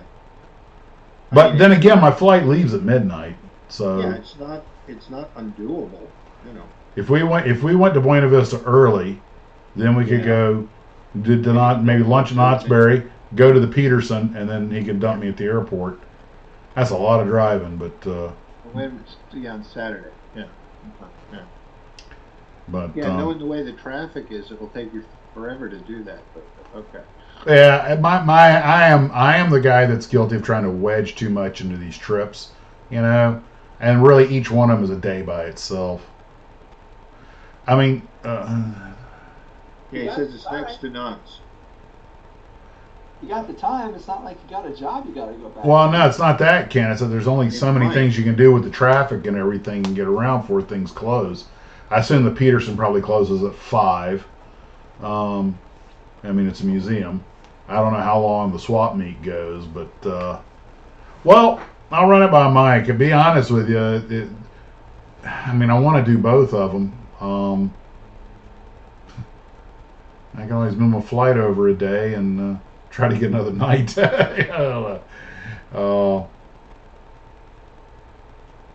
But Take advantage of it while you're out there.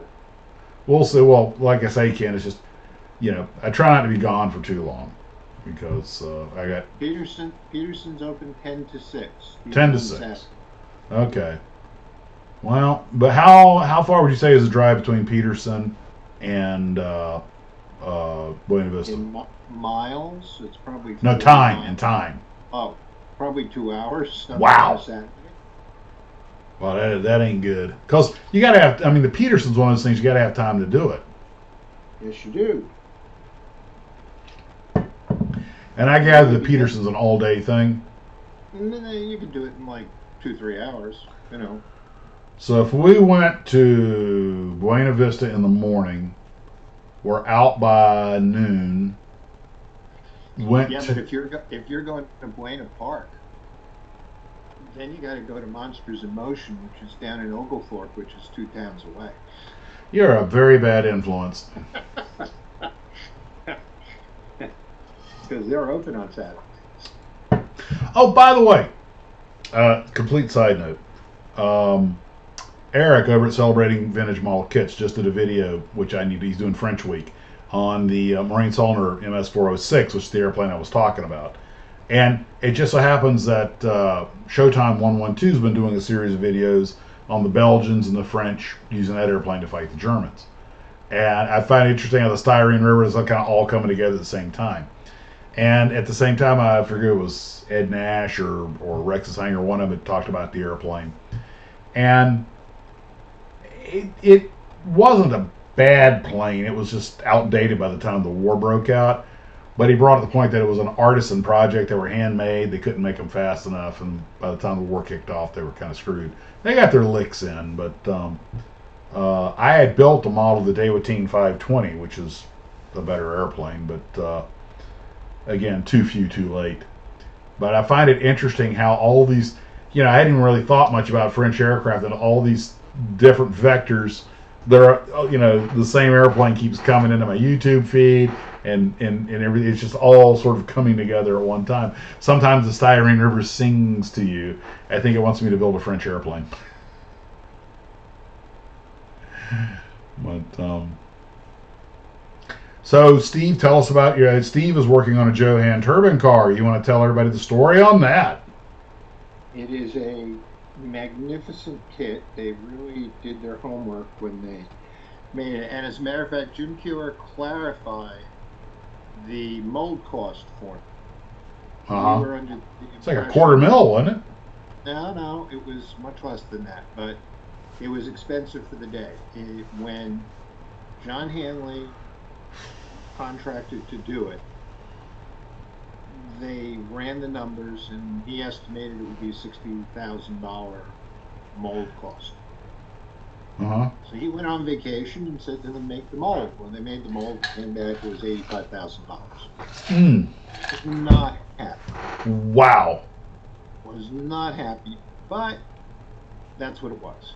It is one of the most detailed kits that I've ever encountered. A lot of different colors, a lot of trim color. Getting the turbine color paint just right is tricky, because you can't just lay it on. You kind of got to dust it on and go. Yeah, those lacquers that way. Yeah. Well, no, this is Tamiya paint. It was a Tamiya lacquer. No. Oh. Just, it's acrylic. Regular, yeah. Oh. Yeah, but it's very tough to get it, but it is super detailed. I mean, the front wheels steer, the doors open, the front seats fold, the trunk opens. It's just a magnificent kit, but you got to take your time, because the painting is pretty much the hardest part of building the kit. For me, that's usually the case. Eric is saying that the show is on Sunday, so I won't be there. I'll be already back in Florida. He's also he says I'm French, and I'm not even trying to defend the MS-406. It was pretty behind the time at a time. It was however more maneuverable than the 109, but it was slower, undergunned, and no defensive, no armored plate or self-sealing fuel tanks. But so it's a very interesting kit. It's very detailed. It is really beautifully made. They really did a good job. The mold is really precise, and the way that the parts are laid in the box is brilliant, because each tree has, on the corner of each tree, it has feet, and they go in a certain way so that nothing touches or scratches anything in there, and the body fits in a space that they made in between one of the trees. It's amazing how they even thought the box passed. It has the folded over runner trees, right? So that they're like I don't know if they're folded over or not, but they got the spacer so they can't collide with each other. Right. Yeah, that is the thing that everyone remembers that set Johan apart from everybody else. Yeah, it's really well thought out. The instructions leave a little to be desired, because they're like, hand drawings with the little dotted lines, and you got to kind of like, well, wait a minute, let me follow the line. Some of them intersect a little, but it's a phenomenal kit. I mean, it's going to be real nice when it's done. I just have to do a little touch up on it, and all the sub assemblies are done and painted, so I put it together. But it's going to be really nice when it's done. I can't believe I'm making a trip all the way to California, and I'm going to miss the Buena Vista. Man, that's almost worth going by itself. Urgh. But you will see a turbine car at the Peterson. That's important to me. I told you, Steve. I told you before. And guys, if you'll let me be the misty-eyed old man for a second. As a kid growing up in the Panhandle of Florida, where nothing interesting ever happened, we were detached. There could have been a nuclear war, and we wouldn't have known about it. I mean, we were out in the swamps. right? But you turn on that little magic box, that TV, and watch Disney and the movies and everything. And the California car scene, because most of the movies and television shows obviously are shot in LA. And as a result, California and Los Angeles, that car scene, it was like this magical, ethereal place. It was like this mecca. And when I got to go there with Mike and the Bob's Big Boy, which I don't think it's unfair to say that that's one of those places that's kind of a nexus of the car culture. There's a few of them around. I don't count Pebble Beach because that's where ultra rich people go to show off something they never drive that they didn't work on. They paid professionals to do it for them.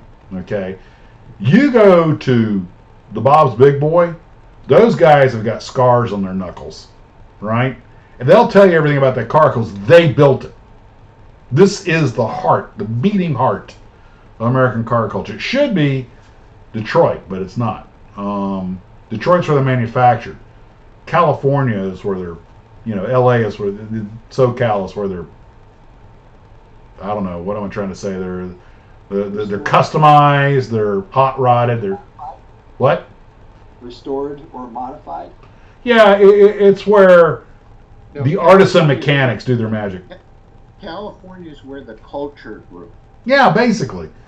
And because all the guys who went to war that learned how to be mechanics, work on planes, work on Jeeps, work on trucks, a lot of them came home, never left California. Why would you? They didn't want to go back to Podunk, Iowa, or wherever they came from. So you're in California, you have these skills,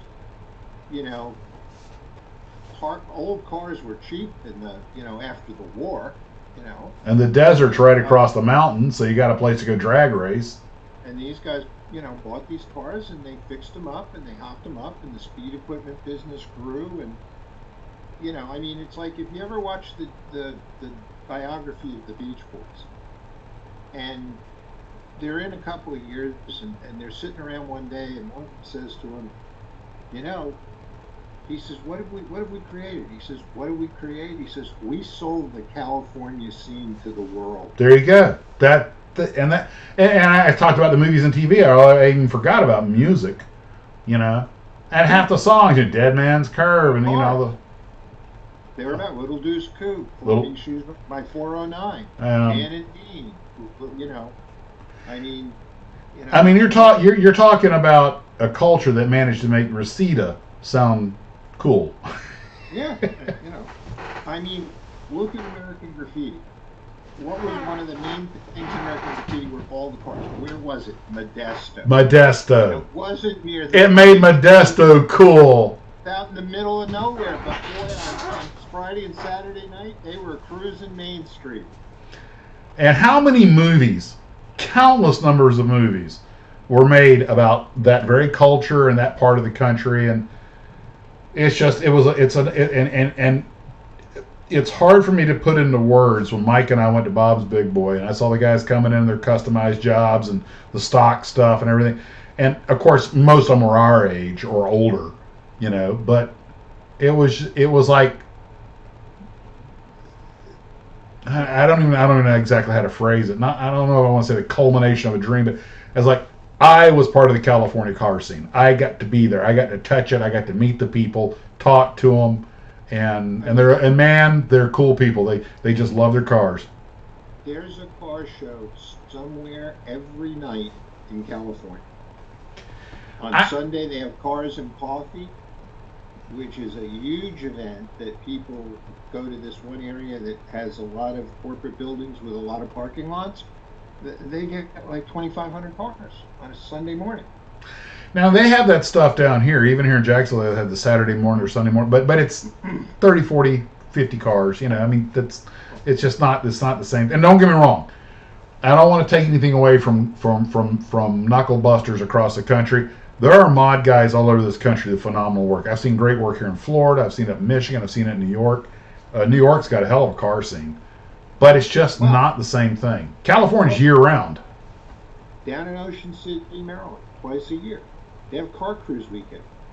It's Thursday, Friday, Saturday, Sunday.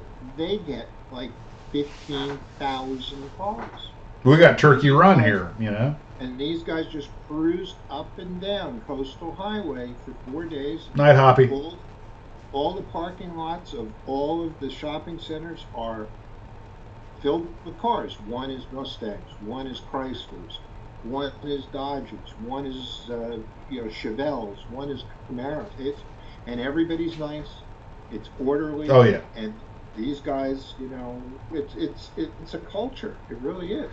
But you got people that are drawn by common love. Eric brings up the point that the LA basin's 150 miles by 50 miles, so it's part of the culture.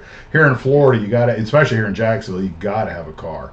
I mean, we have very limited public transport, and you got to have a car in California. Yeah, absolutely.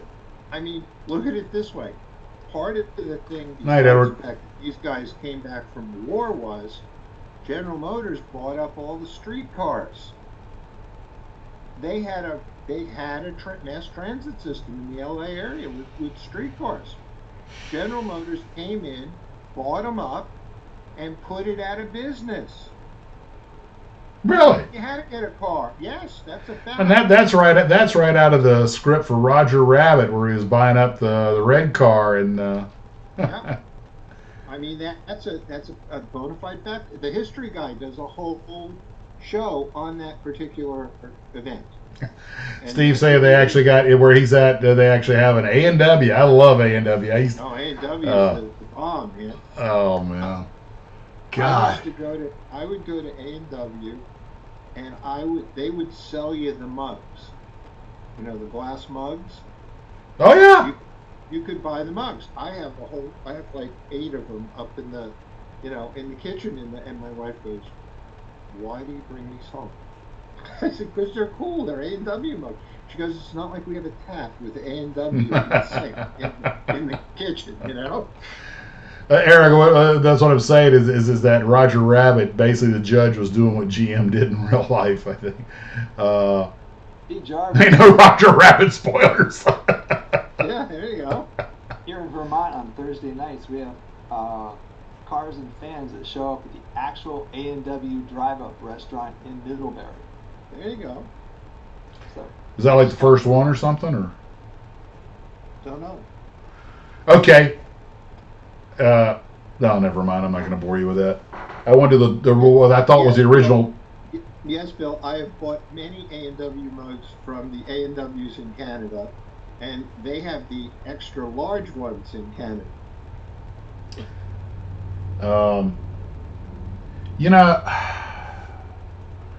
The one I am so happy to be home and be out from under the stress of my old job. But there are some things I miss. Going to Canada was one thing I missed, but I only did that with Mesa. My JetBlue didn't go up there, and Canada was like one of my Toronto and Montreal like my favorite overnights. Got to go to Calgary a couple of times, which if you haven't seen Calgary, make the trip up there in Banff and everything. Banff, baby, go to Banff. Banff and and go to Vancouver, or as Ryan, the comedian, says, Vancouver. That's the place with the nice bits that the Chamber of Commerce puts on all the brochures to lure tourists to come to Canada. But you got to be careful of which Vancouver. Yeah. They should not allow cities to share the same name. When we used to go to Toronto, the hotel we said, which I think was a Hilton, and we were always in a rush because if we hurried up, got through customs, got to the hotel, we could get to the hotel restaurant 30 minutes before it closed. And it was a nice restaurant. They had a great crew discount. They had a big salad bar. And we always got this girl who was this very lovely Canadian girl who spoke about 4 languages. And she was what I would call a professional waitress. I mean, she wore very nice clothes. She didn't dress like in waitress. She wore very nice clothes, but she was like the kind of waitress you would expect to see at a 5-star restaurant, right? Very knowledgeable, could speak many languages. Everybody tipped her well because she did such a great job. She'd hold it open for us. And I was kind of like, I understand the charm of this place. I did my training in Montreal with Bombardier, and the little restaurants down the street in the hotel were just fantastic. And But you go through one Canadian winter and you understand why more Americans don't move up there. I'm like, but as tough as Canadian winters are, they don't have anything on buffalo. And Canada exports all that crap down to Buffalo. And Buffalo actually gets more. That crap comes in over the lake. They actually get more snow. And Buffalo gets more snow, but it's not colder than Canada. Well, maybe not colder, but the coldest I ever was I was in Vancouver, and I got off the plane, and it was 18 below. Okay, so I go to the hotel. So now the next morning I get up, and I have to go. I don't have an appointment till late in the day. I said, well, I got a day. I can do what I want. So I decide to drive up to Whistler, and I was hoping the car would start, which it did. And I'm driving up to Whistler, and I'm looking at the outside temperature gauge on the car as I'm driving up the sea to sky highway. And by the time I got to Whistler, it was minus 45. Oh, God. And I'm like, maybe I should just turn around. But by the way, Dario, I have a question for you. I've heard it said both ways. Is it pronounced Ottawa or Ottawa? Because I've heard people say both. Americans say Ottawa, but apparently some people say it's an Indian name and it's pronounced Ottawa. I don't know. I used to fly there all the time, but I never got off the airport, so I've never seen the city. And but I will say one thing. During springtime, I remember overnighting, I think it was in Montreal in the springtime. The hotel that kept us at the pool was half in the building and half out of the building, so that during the winter months they could, people could use the pool, the inside part. But and it was right by the airport. No, maybe I think it was Toronto. Anyway, back when Royal Airlines was still a thing and they came flying over. I just remember it was one of the most perfect days. Not a cloud in the sky, about 74 degrees, dry. You couldn't have asked for nicer weather.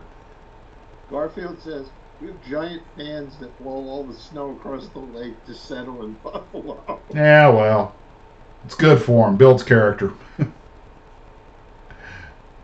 411 maintainers is Ottawa. Ottawa. Okay.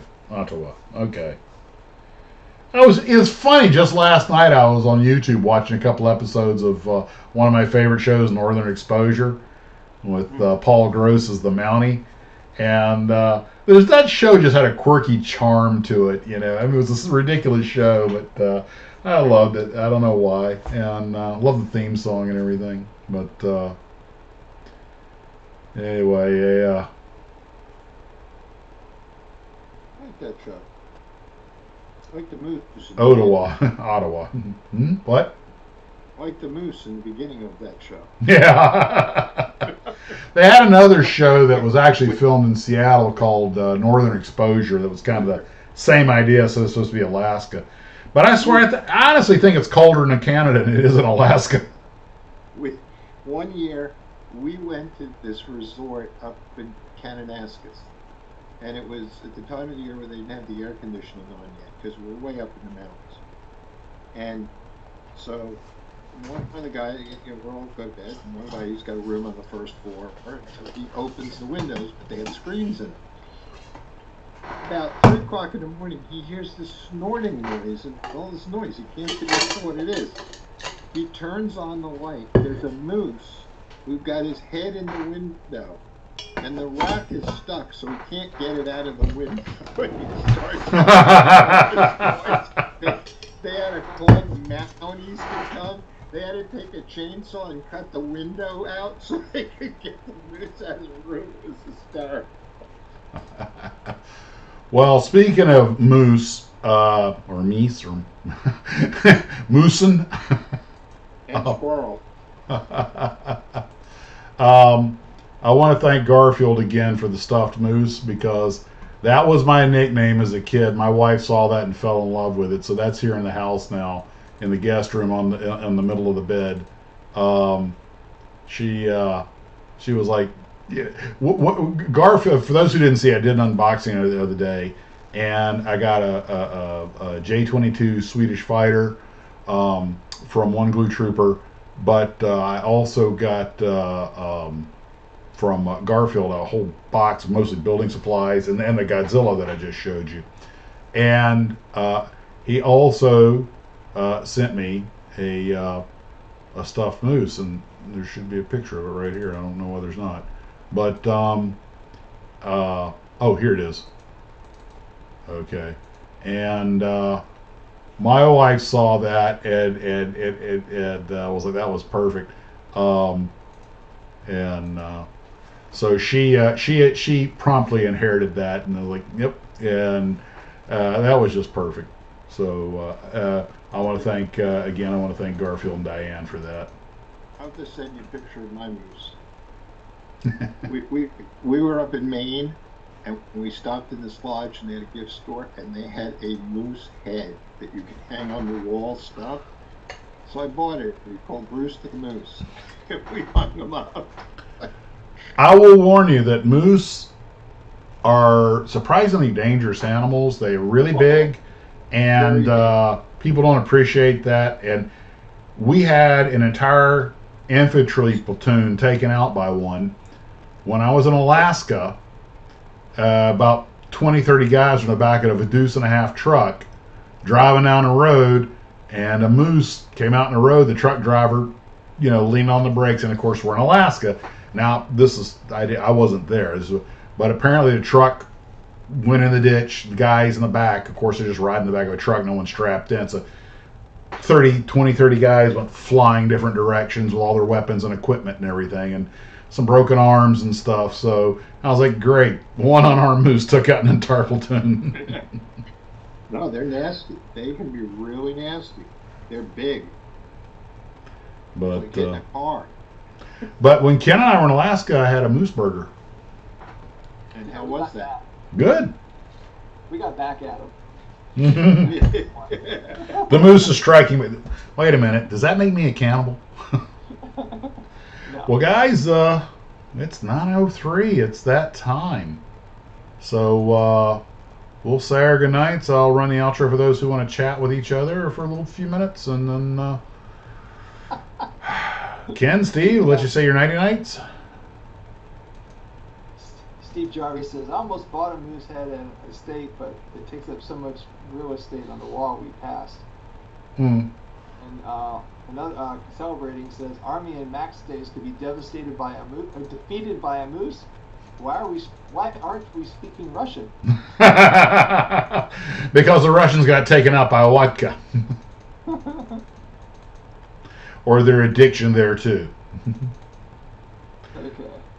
Well, guys, let everybody say their adioses, and then we'll shut her down for the night. And again, sadly, no live stream next week, but maybe on Sunday when I get back if I can swing it. But I'm not making any promises. Well, good evening, guys. Thanks for tuning in. I hope that you had a good a time as we did doing this. As you can see, we prepared a little bit better this time. You'll see more of this coming in the future, if you can finally hear us. Have a lovely week, and we look forward to seeing you on the next live. Okay, thanks for showing up, guys. We appreciate it. We actually do try to come up with some entertaining stuff. Doesn't always work. Sometimes it does. Hopefully tonight it did. But we always enjoy doing it, and we always enjoy hearing your comments. So thanks for sharing the evening with us, and good night. Guys, thanks for coming out. We'll talk to you later. As always, model on.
Thank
you.